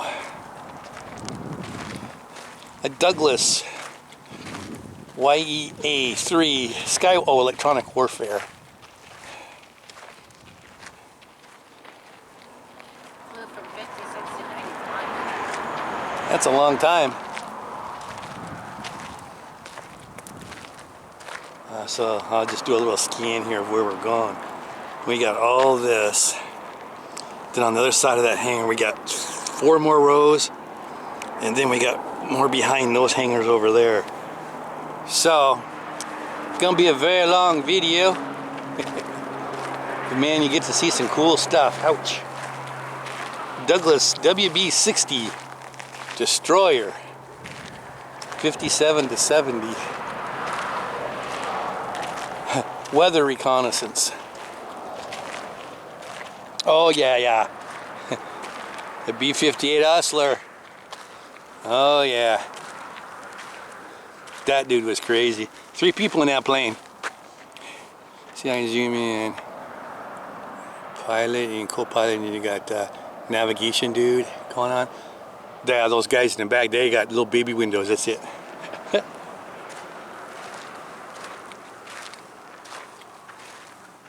That dude is crazy. Crazy fast too. Oh boy, look at this one. That looks like one of those Cambier Martins or some British thingy, I think.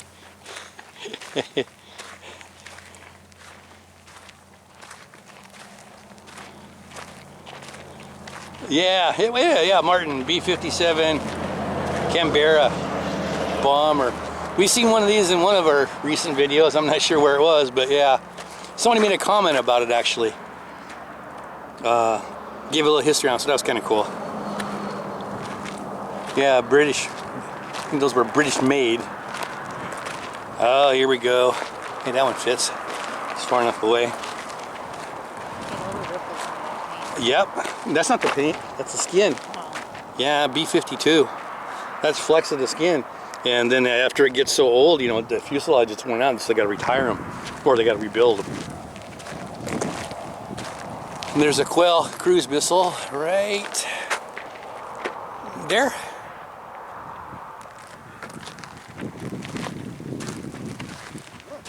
The Lone Star Lady. Oh, there we go. Nice, yeah. Yeah. Fucking, no matter where you go, guys. Fucking people suck everywhere. Fucking rudeness. No matter where you go, all over the world. It's all about them. The guy even looked at me, seen me coming, said, "You better hurry up and get in front of me."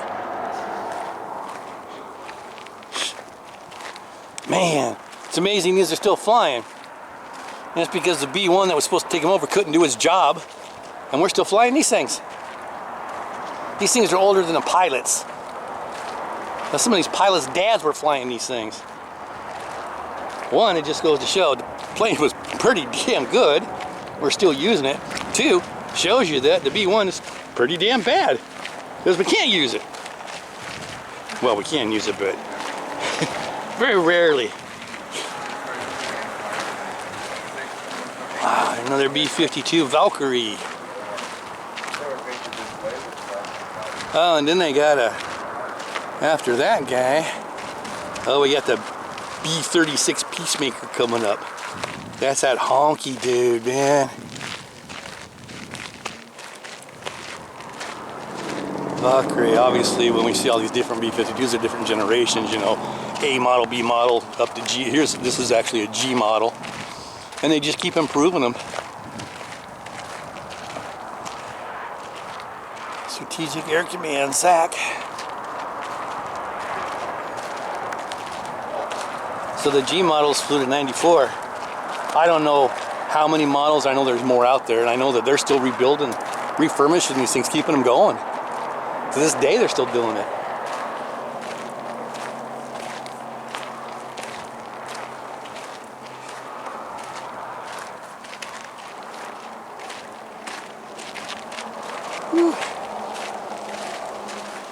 B-36 Peacemaker. Curtis LeMay, just bomb everybody. That was his philosophy. As soon as we got the nuclear bomb, and Korea, man, he wanted to just friggin' nuke the Russians, everybody. Probably should have done that, been over with. Now we gotta deal with this crap. Anyway. But this was the dude to do it right here. And then ICBMs came along, and city of Fort Worth. ICBMs came along and kind of obsoleted a lot of this stuff when it was basically made to go from the United States all the way to Russia, Soviet Union, blow it up, turn around, come back without any type of air refueling or anything. So we got 6 propeller pushers and 4 jets pullers. And if you saw the video, where was that at the Strategic Air Command Museum in Nebraska. They actually had one here where we actually got to go down, you know, you can see inside the bomb bay doors and everything. And there was another guy, I think his name was Paul Stewart, I believe he's the one that does it. They actually gave him permission, so he actually showed you inside and everything of the B-36.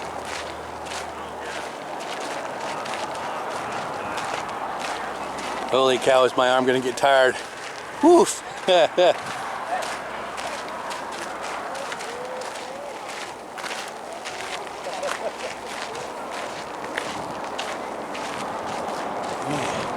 Looks like we got another. Looks like some kind of reconnaissance electronic countermeasure. I'm gonna go with that. No, it's not a B-47. Oh, damn it. It is. Should have went with my gut. It's EB-47. Stratojet Electronic Warfare. I was right. It's a B-47 Electronic Warfare. Should have went with my gut.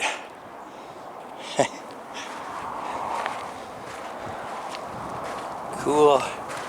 47 to 64.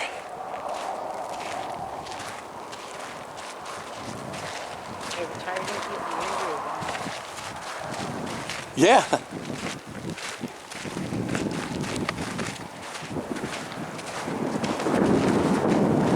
Okay, this looks like some kind of B-29 with some jet engines. And I'm stalling because I don't know what it is. So let's make up a number. Make up a number. I'm going to say B-51. No, B-51. I'm going to make shit up.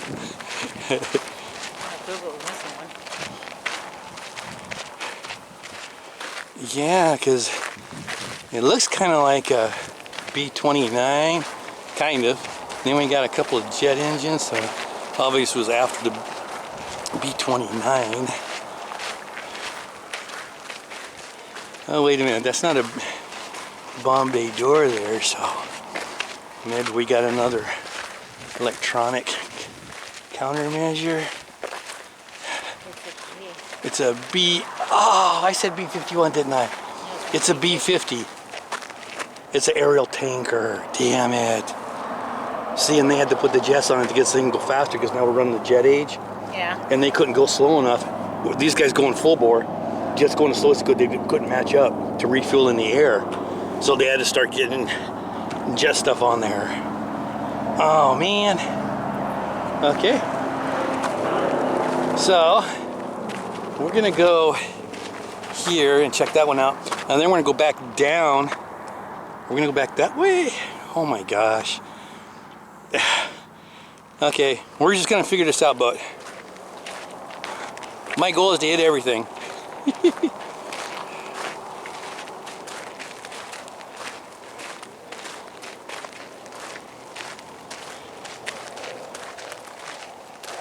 This looks like some kind of tanker. Another type of tanker. What are we? Boeing KC-97. Yep, aerial tanker. That's another tanker there. I don't know. That's a medical plane. Yeah, obviously it's a medical plane. Are we going to go up this way then, or go around? There's so much. They go this way, you say? All right. So when we do the other side, we'll come back out here and we'll come back inside over there. Oh, that looks like a S3 Viking, right? The precursor to it, because it's a prop driven. Oh, and there was one that was in, what museum was that? Oh, in Orlando, when we did the Orlando Naval Aviation Museum. They had a cockpit of one of those, and I was trying to figure out what it was, because it had the prop line on it. That was it right there. So I have to, actually, I'm just going to go there now while we're talking about it. I think this was the precursor to the S3 Viking that actually we saw earlier today. And they had that cockpit in that one, and I just couldn't figure it out. And I said, hey, if anybody knows, let me know. Oh, there better be a sign after all that talking. Driving me nuts. Oh, there is one. Grumman. Yeah, it is S2. And the S3 was a newer one. Here's the jet one. Okay, so yeah. So that's the cockpit that was at the one in Orlando. That's not Orlando, Pensacola, in Pensacola, Florida, on the Naval Aviation Museum in Pensacola Naval Air Station. Okay, so this was before the jet one, because they look very similar. Actually, kind of close. Okay, so now we're gonna go. Oh, looks like that there hooked to us, hooked to this park. Looks like National Guard unit. Well, since we're here, let's go ahead and take a look at this guy. He looks like a cargo C-97 Strato Freighter transport. They ran this guy to 1978. Well, okay, 1978. Yeah, because I mean, you still are running like C-130s these days. All right, so now we're gonna go back it this way. Oh my gosh, we're just gonna get lost. So many. Another Navy, got a big dome on the top. That dome up there, maybe kind of some type of AWACS type deal. Electronic countermeasure, Grumman E1, airborne early warning. Yep, AWACS. Huh. Flying radar. Check this dude out, man. Yeah. Experimental. Oh, look at it. He's got counter-rotating props. Look how big that fuselage is. I don't know what this guy is. Ferry? Gannett airborne radar. Oh, duh, I wasn't even looking down below the dome. It's a dome down there. That was flew till 1978? Jeepers creepers. USS America, aircraft carrier. I don't know what that guy is. Douglas Sky Raider.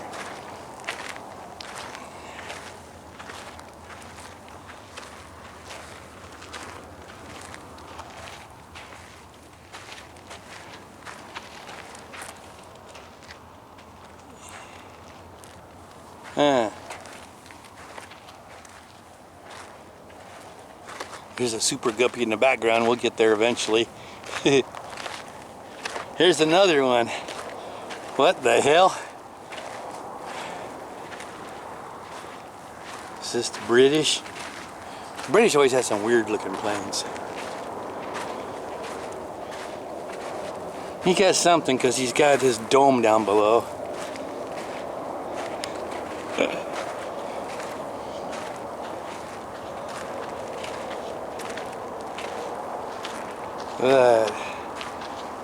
Airborne early warning, yep. Yeah, Avro. Yep, it is British. Oh, I didn't even know this. Check out they got counter-rotating propellers on all four engines. Woof!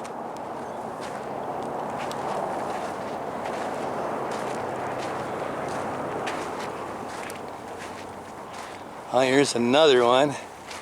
Definitely radar. See, it looks like these planes out here are kind of in a category. Where we started, you know, we had the helicopters, then we hit the bombers we're going around. Now we're kind of like in cargo radar stuff, and then we're going to hit the other side if we're going to go back to the fighters, and the fighters are all like on the inside track.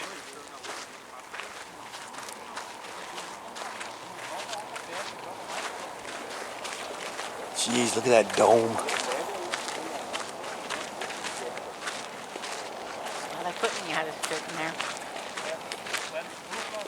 Yeah. Lockheed Electronic Hunter 121 Warning Star. Yeah, another one of those. Oh, hey, there's the Army Golden Knights plane. That's what the Golden Knights, They jump out. yeah, the parachuters, skydivers, demonstration team.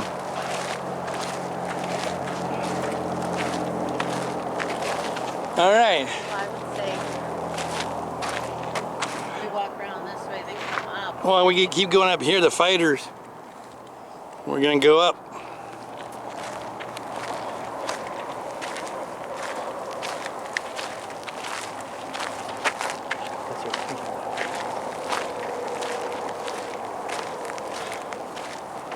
It's actually getting warm out here. I think they said today was only supposed to be, what, 61? 60? It's a hell of a lot warmer than that. We'll start with this one here on the end, this black one, and work our way around to the left. And this black one, I do not know what that one is. It's not American.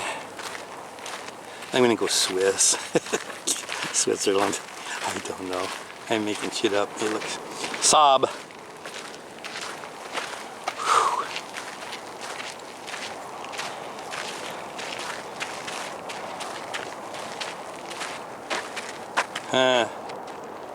Reconnaissance photo. There's a front. See the front there? Yeah. That takes photographs, so it's reconnaissance photo. Fighter. Sorry. Oop, did that wrong. Mirage. French Mirage. Spikes of the birds must die. Yeah, that's what they are.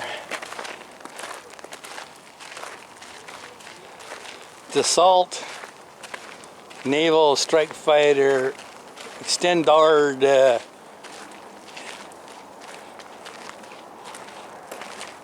Can't read your foreign language. Captain Pierre Hannequin, I think.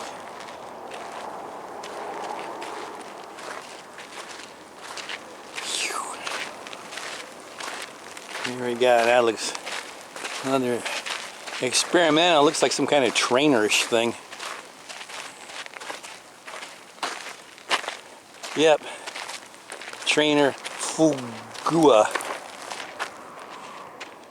I have no idea what country that is. Boy, that's small.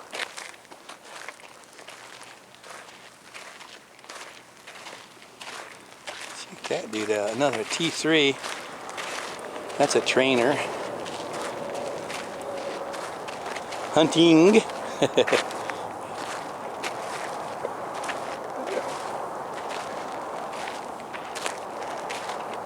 Phew, jeepers creepers, it's getting warm.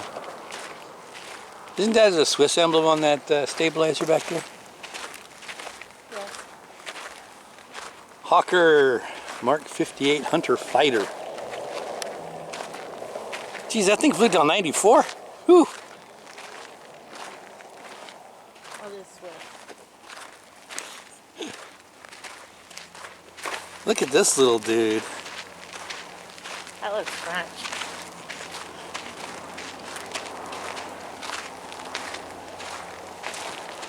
Okay. French, German. Foland Nat Trainer.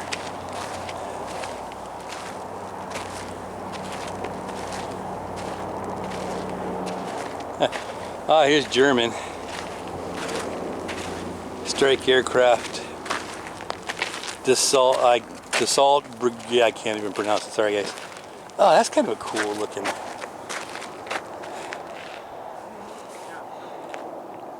Huh. Oh, look at, they had to put the gun on the pod down below because the wings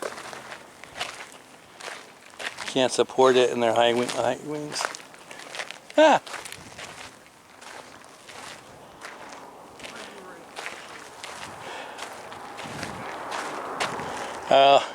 I was just checking to see if they did another swing wing thingy. What the hell is this tub?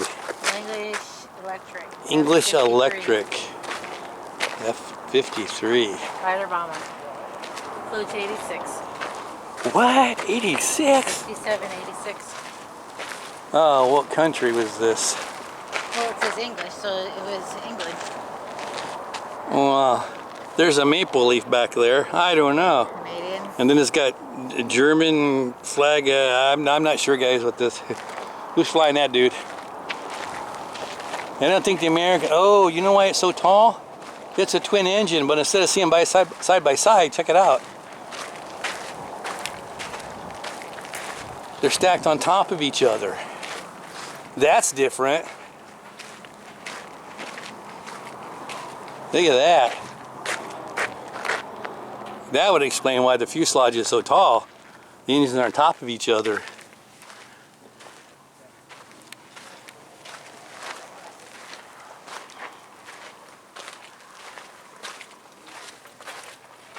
What do we get here? Dassault Misery. That's French, isn't it? Yes. I think that's French. I don't know. Yeah, I think that's the French emblem in the back. I think. The colors look familiar. Yeah. Uh-oh. Got some MiGs going on. All right. So your guess, what is this MiG?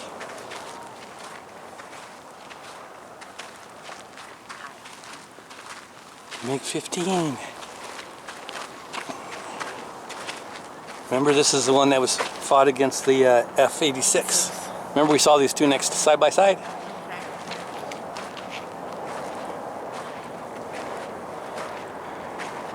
All right, now we got a MiG-19.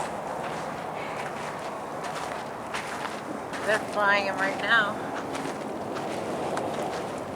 63 to present. Shanghai. And then that's kind of where they put them in order. So you got a 15 and a 19. And then we have a 17. That makes 17. And this is present. Limited edition, presented, limited service. Present. Oh, I think that emblem is Korean, as in North Korea. I think it's behind the wing there. Now we have another MiG. Looks like a 17-ish, but now they got radar. Yeah, 17, yep. 17, that's the little baby radar dome. So they started getting radar in them those days. We have another MiG, MiG-21.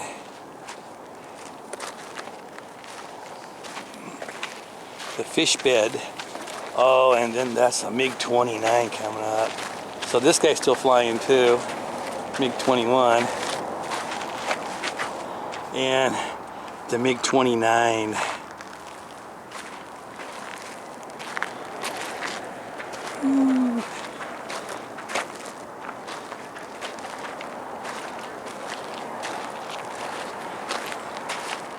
Don't hit your head on the pitot tube.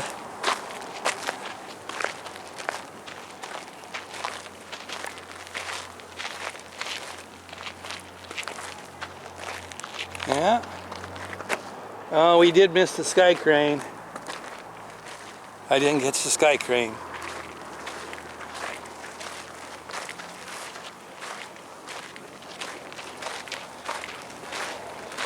Yeah, we were walking down and was so concentrated on the other side, I missed the one helicopter. What was that other one called? Tired Dude? Yeah. Tired Bob or something?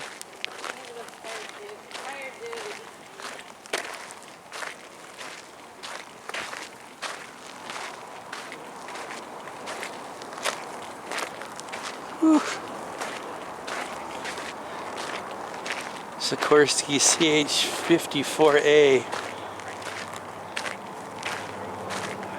Sky Crane.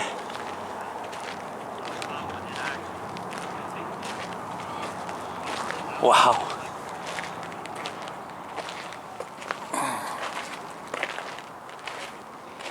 Look at that dude.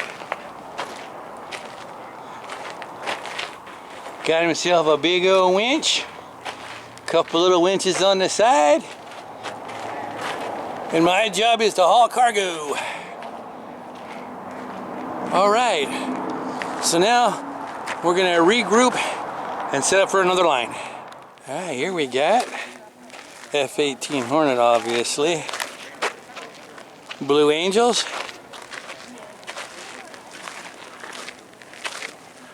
Oh yeah, this is the early one. He is just the Hornet, not the Super Hornet.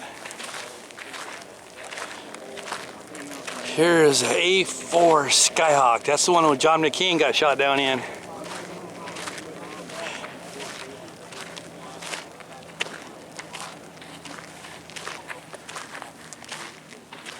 And some tall landing gear. A7 Corsair.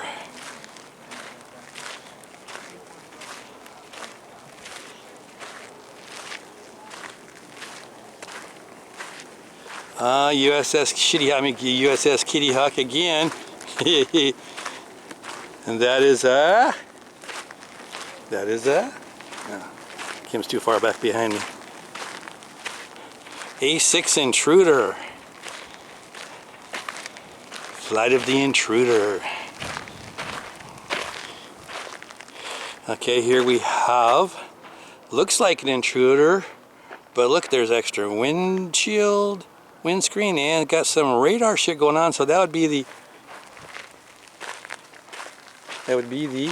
oh, she don't know this one. This one here is the Wild Weasel. It is the EA6B Prowler.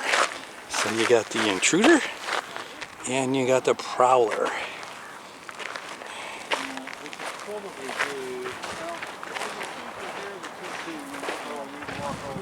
So looks like everybody else is trying to figure out the order of these things, where to go. North American RA5, oh, the Vigilante Reconnaissance.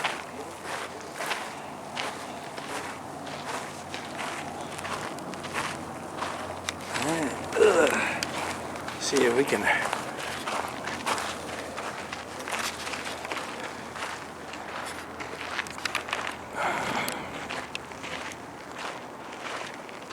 F6.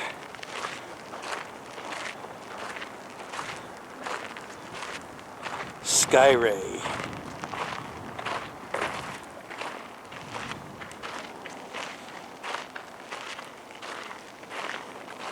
Sheesh. I've seen one of these before, I forgot. Oh, the F2.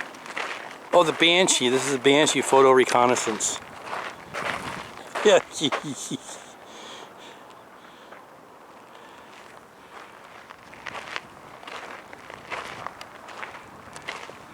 That looks like a version of a F-86.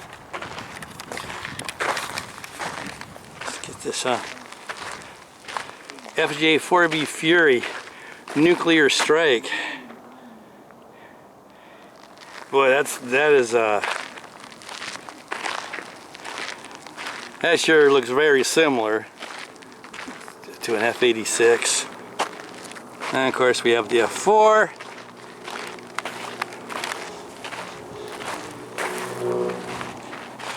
I'm trying to remember who said that. It doesn't matter if you're aerodynamic or not.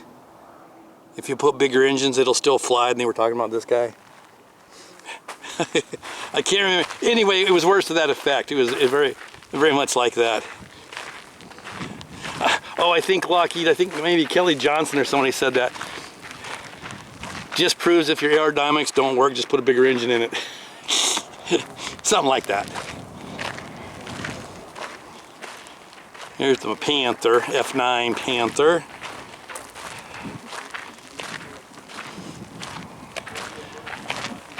And these are all early dudes.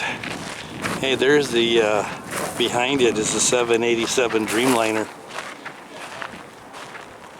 I think that's the one that, I think that was like the first one or something.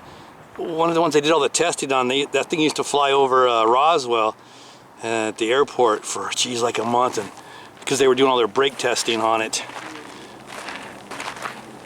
McDonald F3 Demon. Guess I should be looking at it here. USS Shangri-La. Oh, here's the F5. I was talking about this earlier when we were looking at the T-38.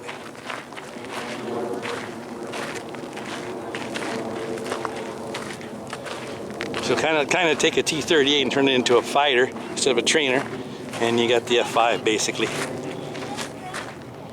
Okay, so now we got, where was we at? We did that row. We did that one, right? Oh, there's a Super Guppy. Yeah, we did that one. We still have some down this road to go. Here? Yeah, let's go in here and take care of these guys right here.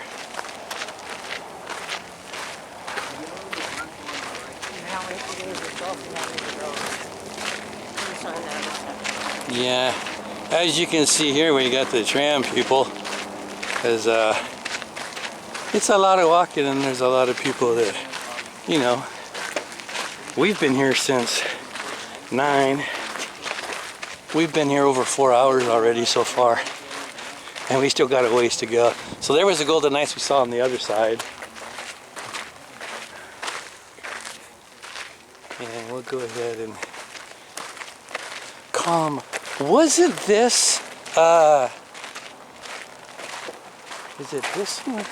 No, it's over there. No, this one. Wasn't this a presidential plane? Not Roosevelt. Yeah, Roosevelt.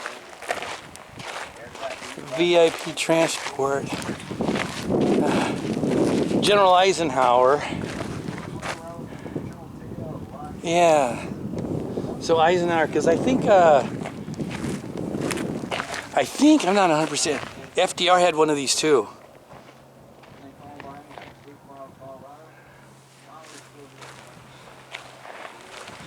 Yeah.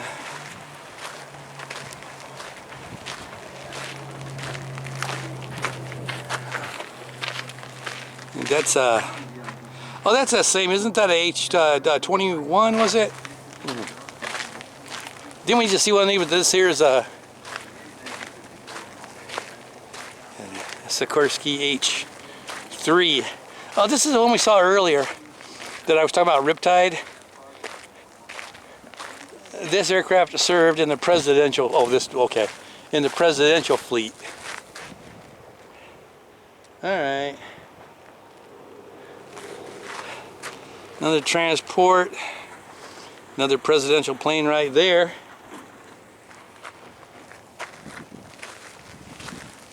Yeah, I remember this guy. Now, definitely got to go over here and see the Super Guppy.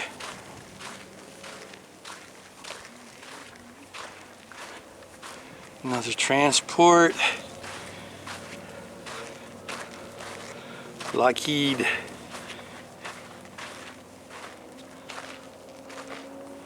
Orion. And the Super Guppy. That's all they carried, big stuff, fuselages and rockets, stuff like that. Is that seam, that front, if I'm pointing at it right, that whole thing, and this thing opens up, and that's all hollow, and they put the cargo in there, and then the whole front end closes back up. And they even got something bigger than this. They got ones that would have carried the space shuttle, the boosters.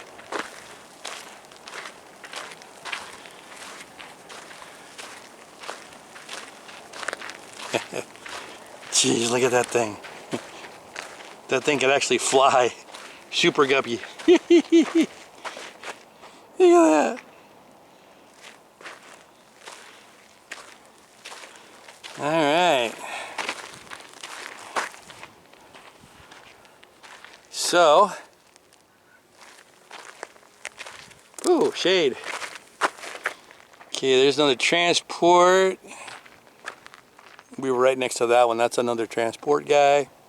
And then we got cargoes Over there, there's a C-130. So I'm going to zoom in on it. Where they are. That's a C-130 back there in the back. Learjet. Alright. So we're going to head back over here and catch, I think, some more fighters on the way up. Alright, continuing on an extra. Here's a Jaguar. That guy flew till 2007. Isn't the Jag, I believe, that's British, I believe, was the Jag.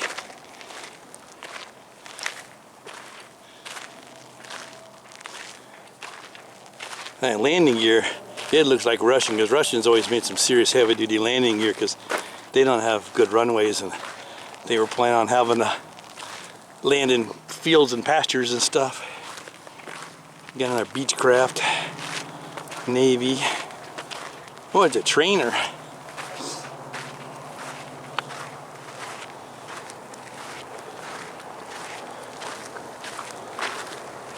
Another trainer.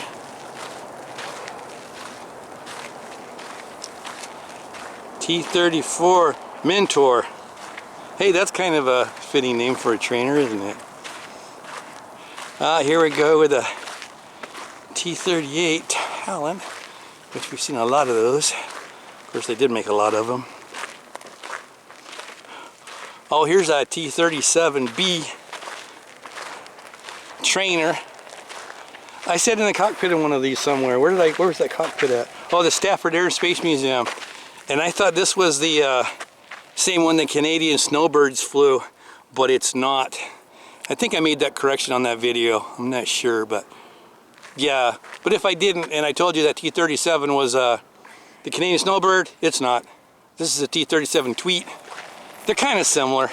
They look the same. I think one is a single engine, the other is a twin engine.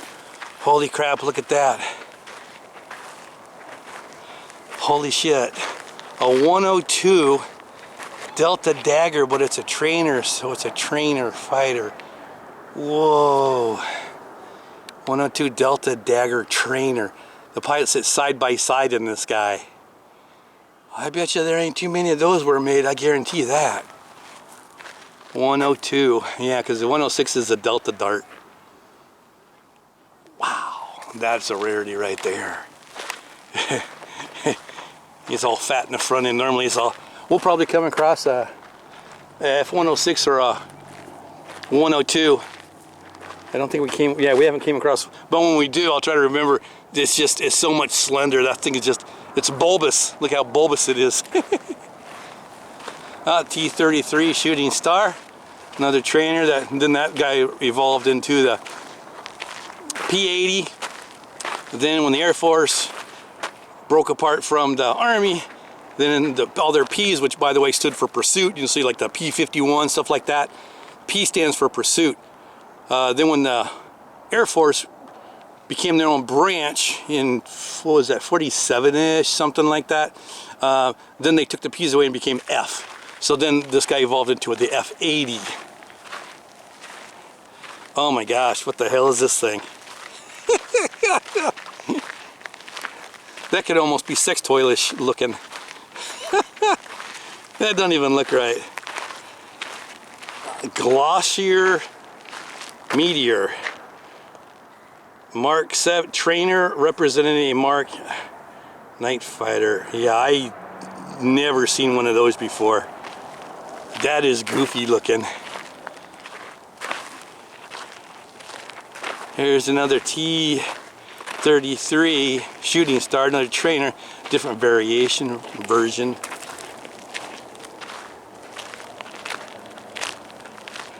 Boy, look at that. We've seen one of these. That's a Trojan, I think. We've seen one of these somewhere. Yeah, T-28 Trojan, another trainer. Oof.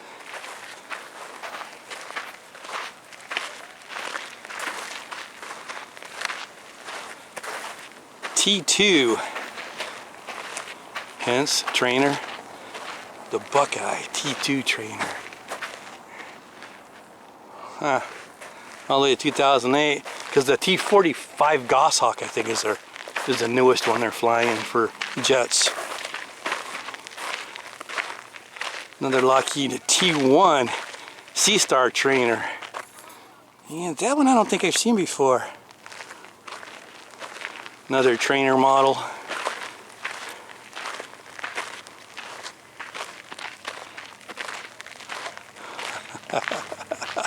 How can this thing even get up? Oh my gosh, look at this thing.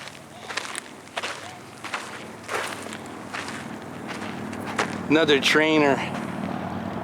Hey, wasn't that something down there similar? Yeah. Similar, I guess. I think one was the Air Force. This is a naval trainer. What a turd. Here's another trainer. Grumman F9 Kuga. Here's another one. Another trainer. Trainer fighter.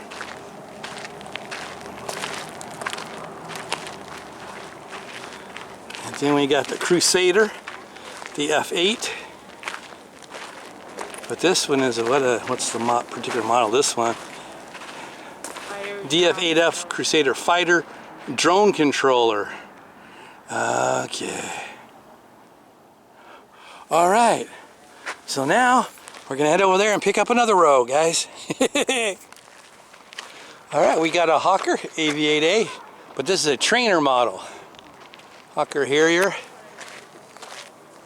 trainer. Huh.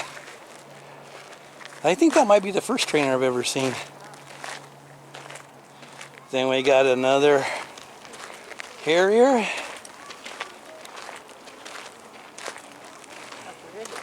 AV-8C.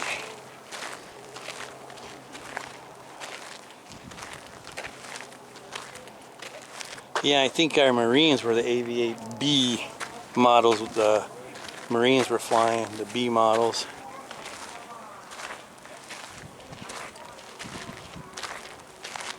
Another one, Hawker Siddeley. Check this dude out. I'm gonna say German. Yes, it's a German flag. Oh, okay. Yeah, I see German. Oh, the German colors, yeah. There's a couple of them. Here's the Brits. The GR3. It's a newer model. You can tell by the nose.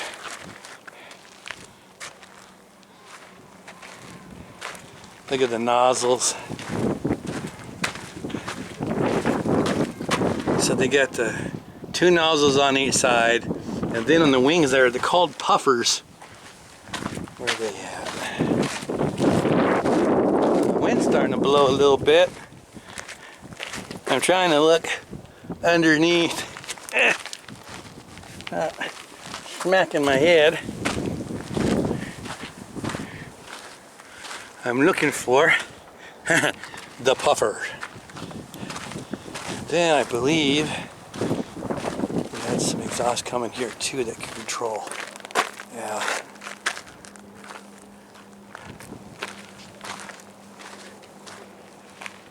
Maybe another jump jet Hawker Harrier.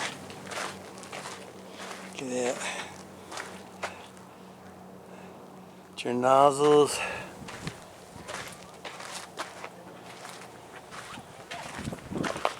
Particular models is a Sea Harrier FA2.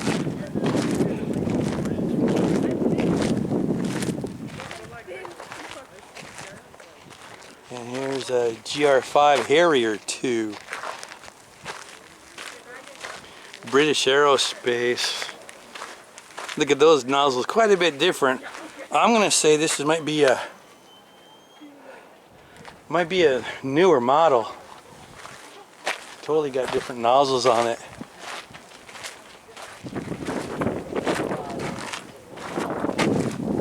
Yeah, this one flew to 2010. GR5 Hawker or Harrier too. Alright. We got more around this building, so we're gonna start another row. Alright. Here we got another F5,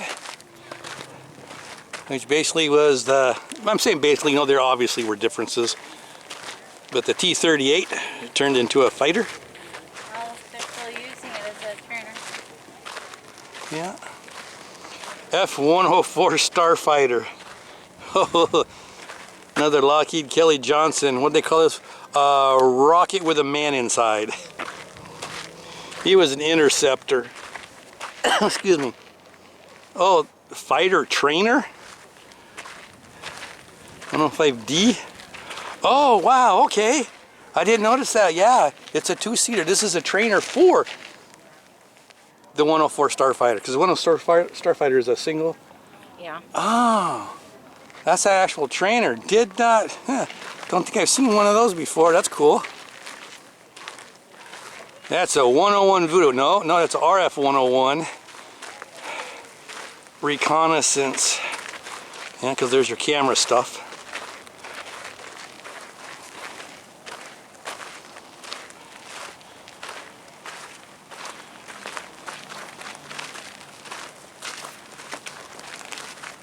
Holy cow. Look at this thing. F-89 Scorpion.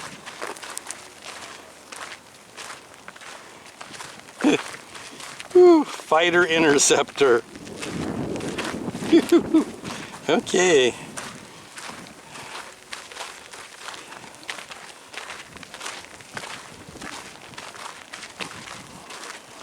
Got a Lockheed F-9 Starfighter. Starfire. I said fighter, didn't I? Check out the rocket packs underneath. See the... Where it says 2 and 3? No. See the rocket pack? Okay. And there's the nose over it. Oh. Keeps him aerodynamic till he's ready to fire. Then we got an F-86. This is the L model. When he started coming up with sonar, radar. Remember that MiG over there had that little bulb in the middle of the intake? Yes. This was our version of it? Yeah. And here's the F-86. Oh, this is a newer model, the H.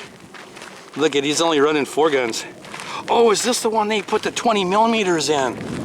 Because the F-86 had 6 50 cals in it, right? Okay. And it wasn't taking the MiGs out. I mean, you had to put a lot of rounds in it, and they were shooting 37 millimeter cannons at us, blowing the shit out of our stuff.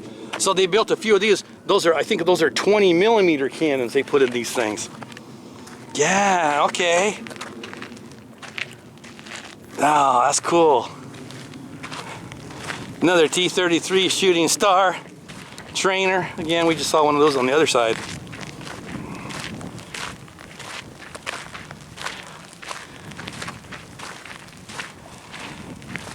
Yep, got an F-16. Oh, got the Arizona call sign.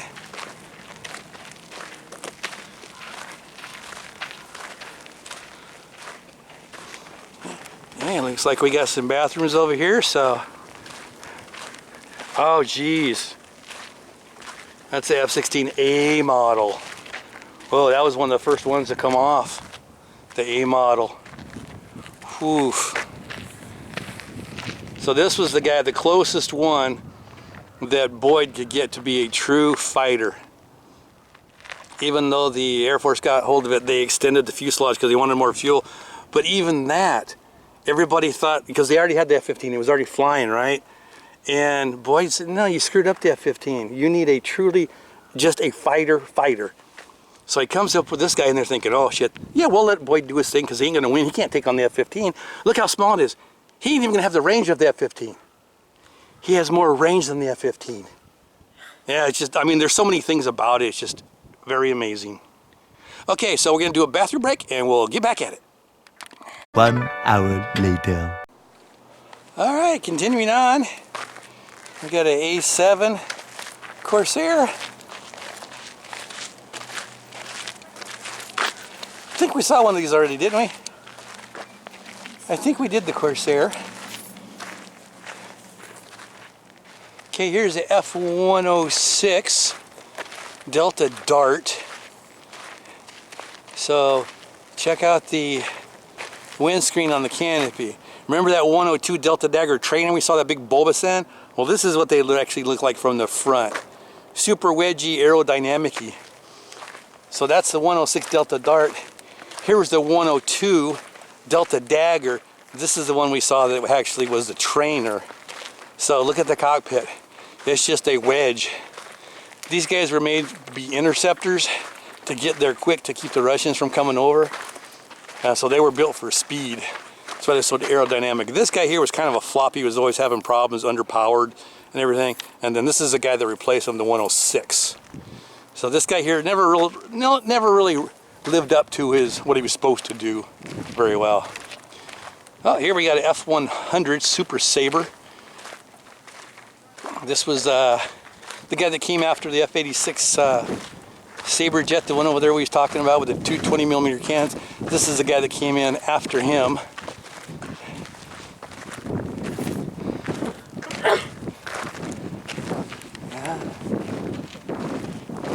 That dude, you had to know how to fly this thing, man. Boyd talked about flying this. He loved this plane because he would, what do you call it? Firewall, flat wall it, or whatever. But yeah, if you let your guard down one time, this thing would kill you. And he actually said, it's a good plane. It's a good plane. Keeps you awake. Keeps you alert at all times. Here is the P-80 Shooting Star. Remember we talked about the T-33 turning into the P-80, then it turned into the F-80. So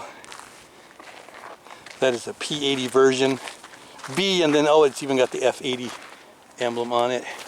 Here's the F-84.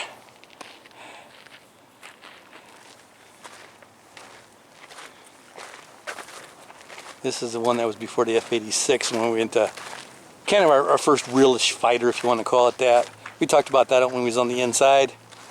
He was underpowered and just didn't really perform very well at all. And here is the F-84 representing the Thunderbirds.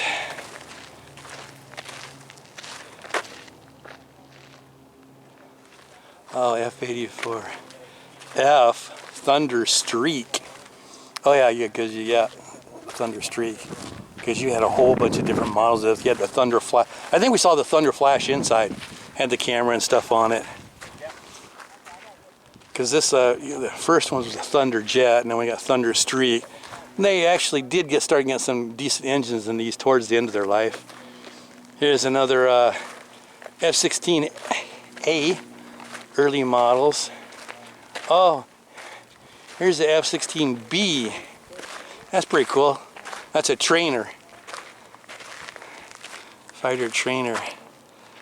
So you got the two people as compared to just the one pilot. All right. We've been down all through there already. There's those presidential planes that we looked at. The cargo dudes. Yeah. Here's TWA. Yeah, so we'll head over there in a little bit, but we're going to start another row. All right. Got an F-15A model. Boy, that's an early dude. That's an early dude. Yeah, so that's the Eagle. And then when they started adding shit on, making it bigger, it became the Strike Eagle. But this was, at the time, the purest form of a fighter. Well, the purest form that we've ever had in American history. Then the F-16 came along and could beat this guy up, but Air Force didn't like to hear that shit. Because don't get me wrong, this is a good airplane. But it could have been so much more. Okay, here we have a F4 once again. Can prove you don't need aerodynamics, you just get a bigger engine. Yeah.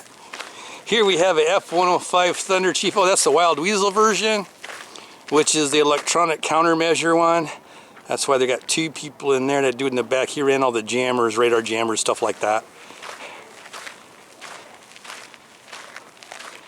Oh, right next to that we have a 105 Thunder Chief, the Thud. We lost 300 and something of these in Vietnam. They were just blowing them out of the sky. Yeah. This is the one that beat the F-107 that we saw earlier. It had the air intakes on the top. This is the guy that beat it. Of course, they weren't made for, even though it's got a designation as a F, a fighter, these guys were basically bombers to haul nukes.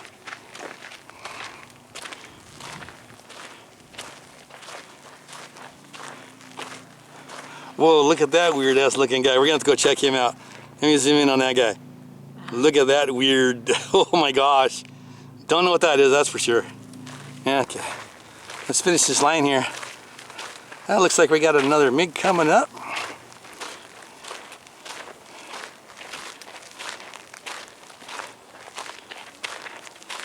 F-101, this should be a Voodoo. Because I think, yeah, F-101 Voodoo Fighter. And then we saw the other one, the RF-101. That was a reconnaissance one. Oh, here we go. The F-111. McNamara's abortion.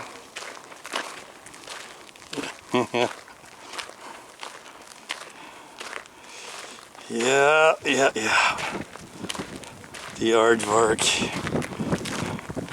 Again, that's our swing wing. Everybody had to experiment with it, I guess. And then, oh, we got another Tornado. German Tornado, and that's their swing wing. Oh, I think this is the swing wing alley here. Because now we got a MiG-23. Like I said, everybody had to try this swing wing to find out that shit. Expensive, complicated, heavy, and doesn't do either one very good. High speed, low speed, wings move too slow. It's not like when you see on Top Gun, you know, when they're in that dogfight and the wings are whapping back and forth. No, they don't move that fast. That's pure Russian landing gear right there. That's because they, well, their runways and stuff and where they're going to land. And, I mean, they go with what you got, and they know that they had shitty runways and fields and stuff. And I mean, their planes are crude as hell, but you know what? They friggin' work. They work. Trans World Airline, boy. Remember TWA commercials? Yeah. There's usually about the flight. Well, they were called stewardesses back then. Now it's flight attendant.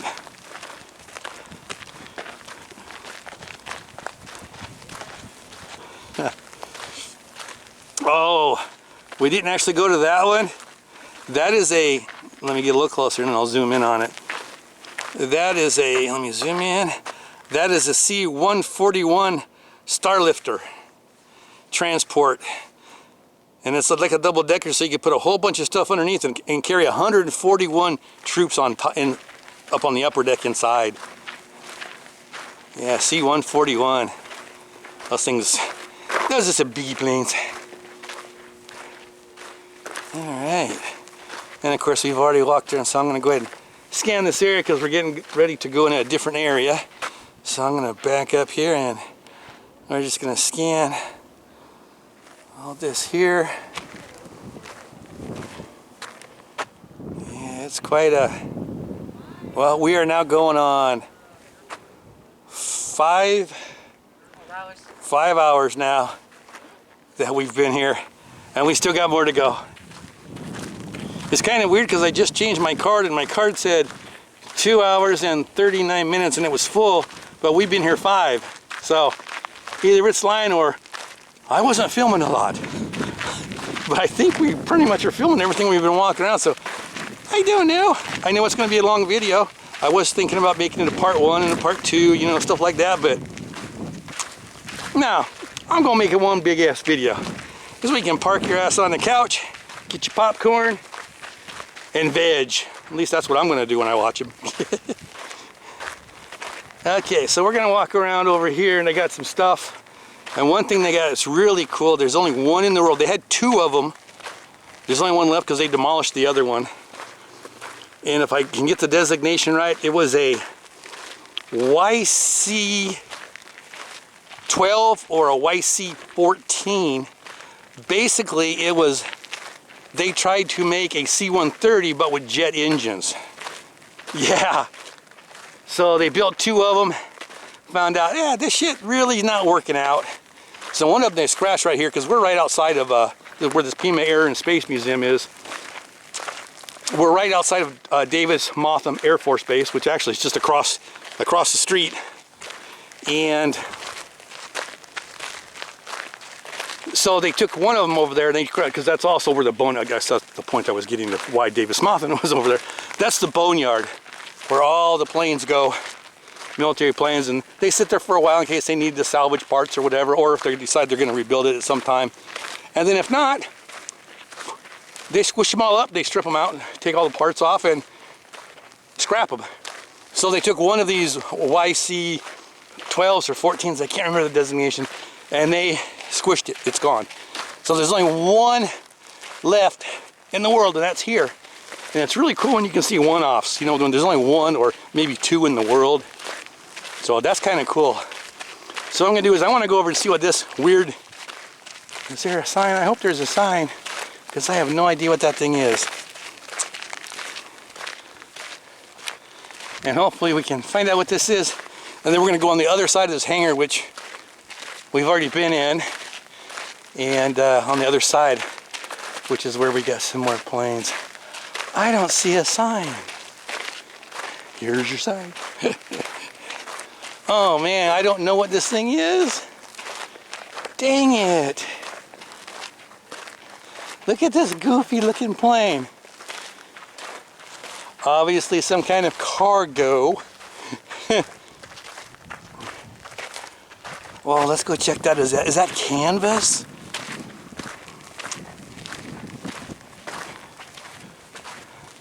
Or is it aluminum? Oh my gosh, that actually is aluminum. But it's, oh, look at that. It's about the thickness, oh my gosh, maybe of a freaking beer can. Wow, look at that. Got another Royal Navy, got a British, that's a Lynx. Oh, yeah, there we go. That's a Lynx. I think we saw a Lynx inside, I believe. I think we saw a Lynx. Half 101 Voodoo. Then we got some over here. Dirty Dog. I think that's I think it's called a Mohawk, I believe.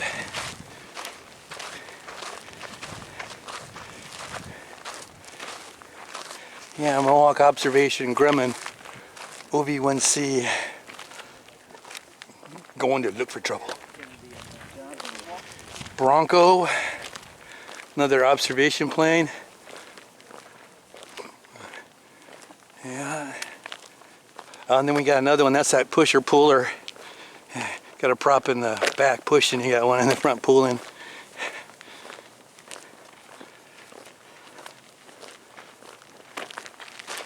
And that's a. Trying to remember the name of this one. Is it not not. I don't think it's Bronco. Maybe. I'm trying to remember.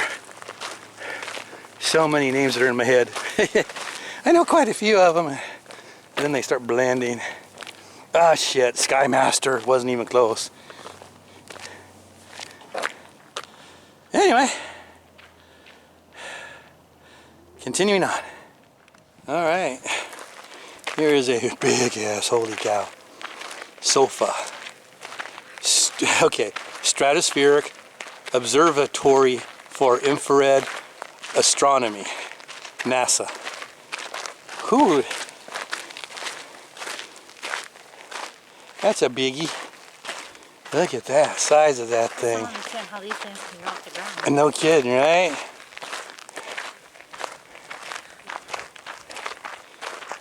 $747 SP. Look at the size of that thing. Here we got Orbis Flying Eye Hospital.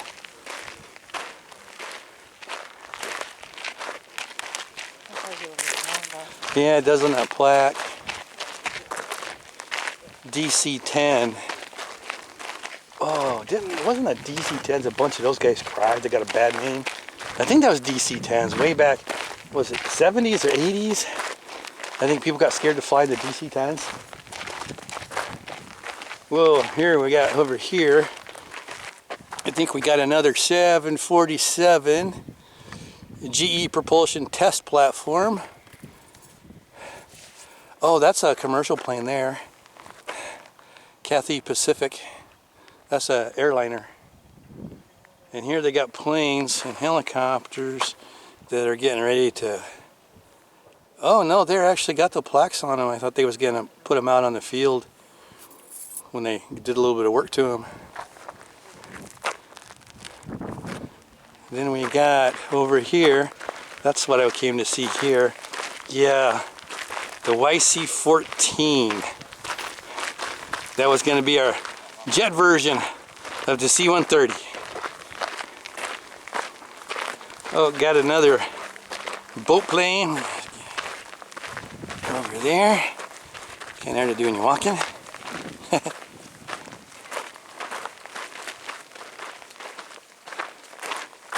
Geez, that thing is massive. It's weird, I flew on one of those, but I guess I never really saw it because I was inside. When I went to Japan, I was on the 747. But I guess when you're on the, you know, it's 4 o'clock in the morning at the airport and just get on the jetway and you walk in, you don't really see the size of the plane that was on the outside.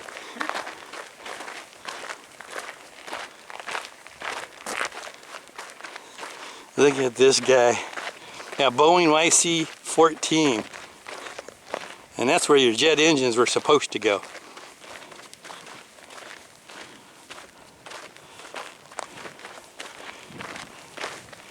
I mean, I guess it was a good theory. You know, jets taking over and jets being good. But sometimes you just can't beat a good old prop plane, you know? Here it is. One of 2 built. Yep. And like I said, the other one they scratched. It's gone. And this is one of the engines that would go in it.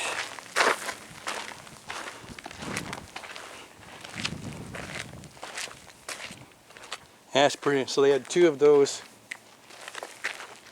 engines in there. This looks kind of like a, well, like a precursor to the C-130. I just gotta walk over to see what it is. Because the C-130 has 2 C-27 Spartan. Oh, shit, I'm way off. They're still flying the thing. Okay, I guess I'm not familiar with, I mean, I've heard of C-27s before, but I didn't know they were still flying. Silly me. All right. Well, we got a little bit more looking around to go. Yeah, go take a look at that B-52 over there. Got some little Lear jets and stuff going on. Just look at the size of that thing. That must be the APU, auxiliary power unit exhaust. I'm guessing that's what that is. But I think that's going to wrap it up here at the Pima Air and Space Museum outside of Tucson, Arizona. Hope you enjoyed that long ass adventure, and hope that you will join us for the next one. Until then, say goodnight, Gracie. Good night, Gracie. Well, this concludes our day at the Pima Air and Space Museum in Tucson, Arizona. Hopefully you enjoyed this and you'll see us on our next adventure. Say goodnight, Gracie. Good night, Gracie. Yeah, that's all, folks.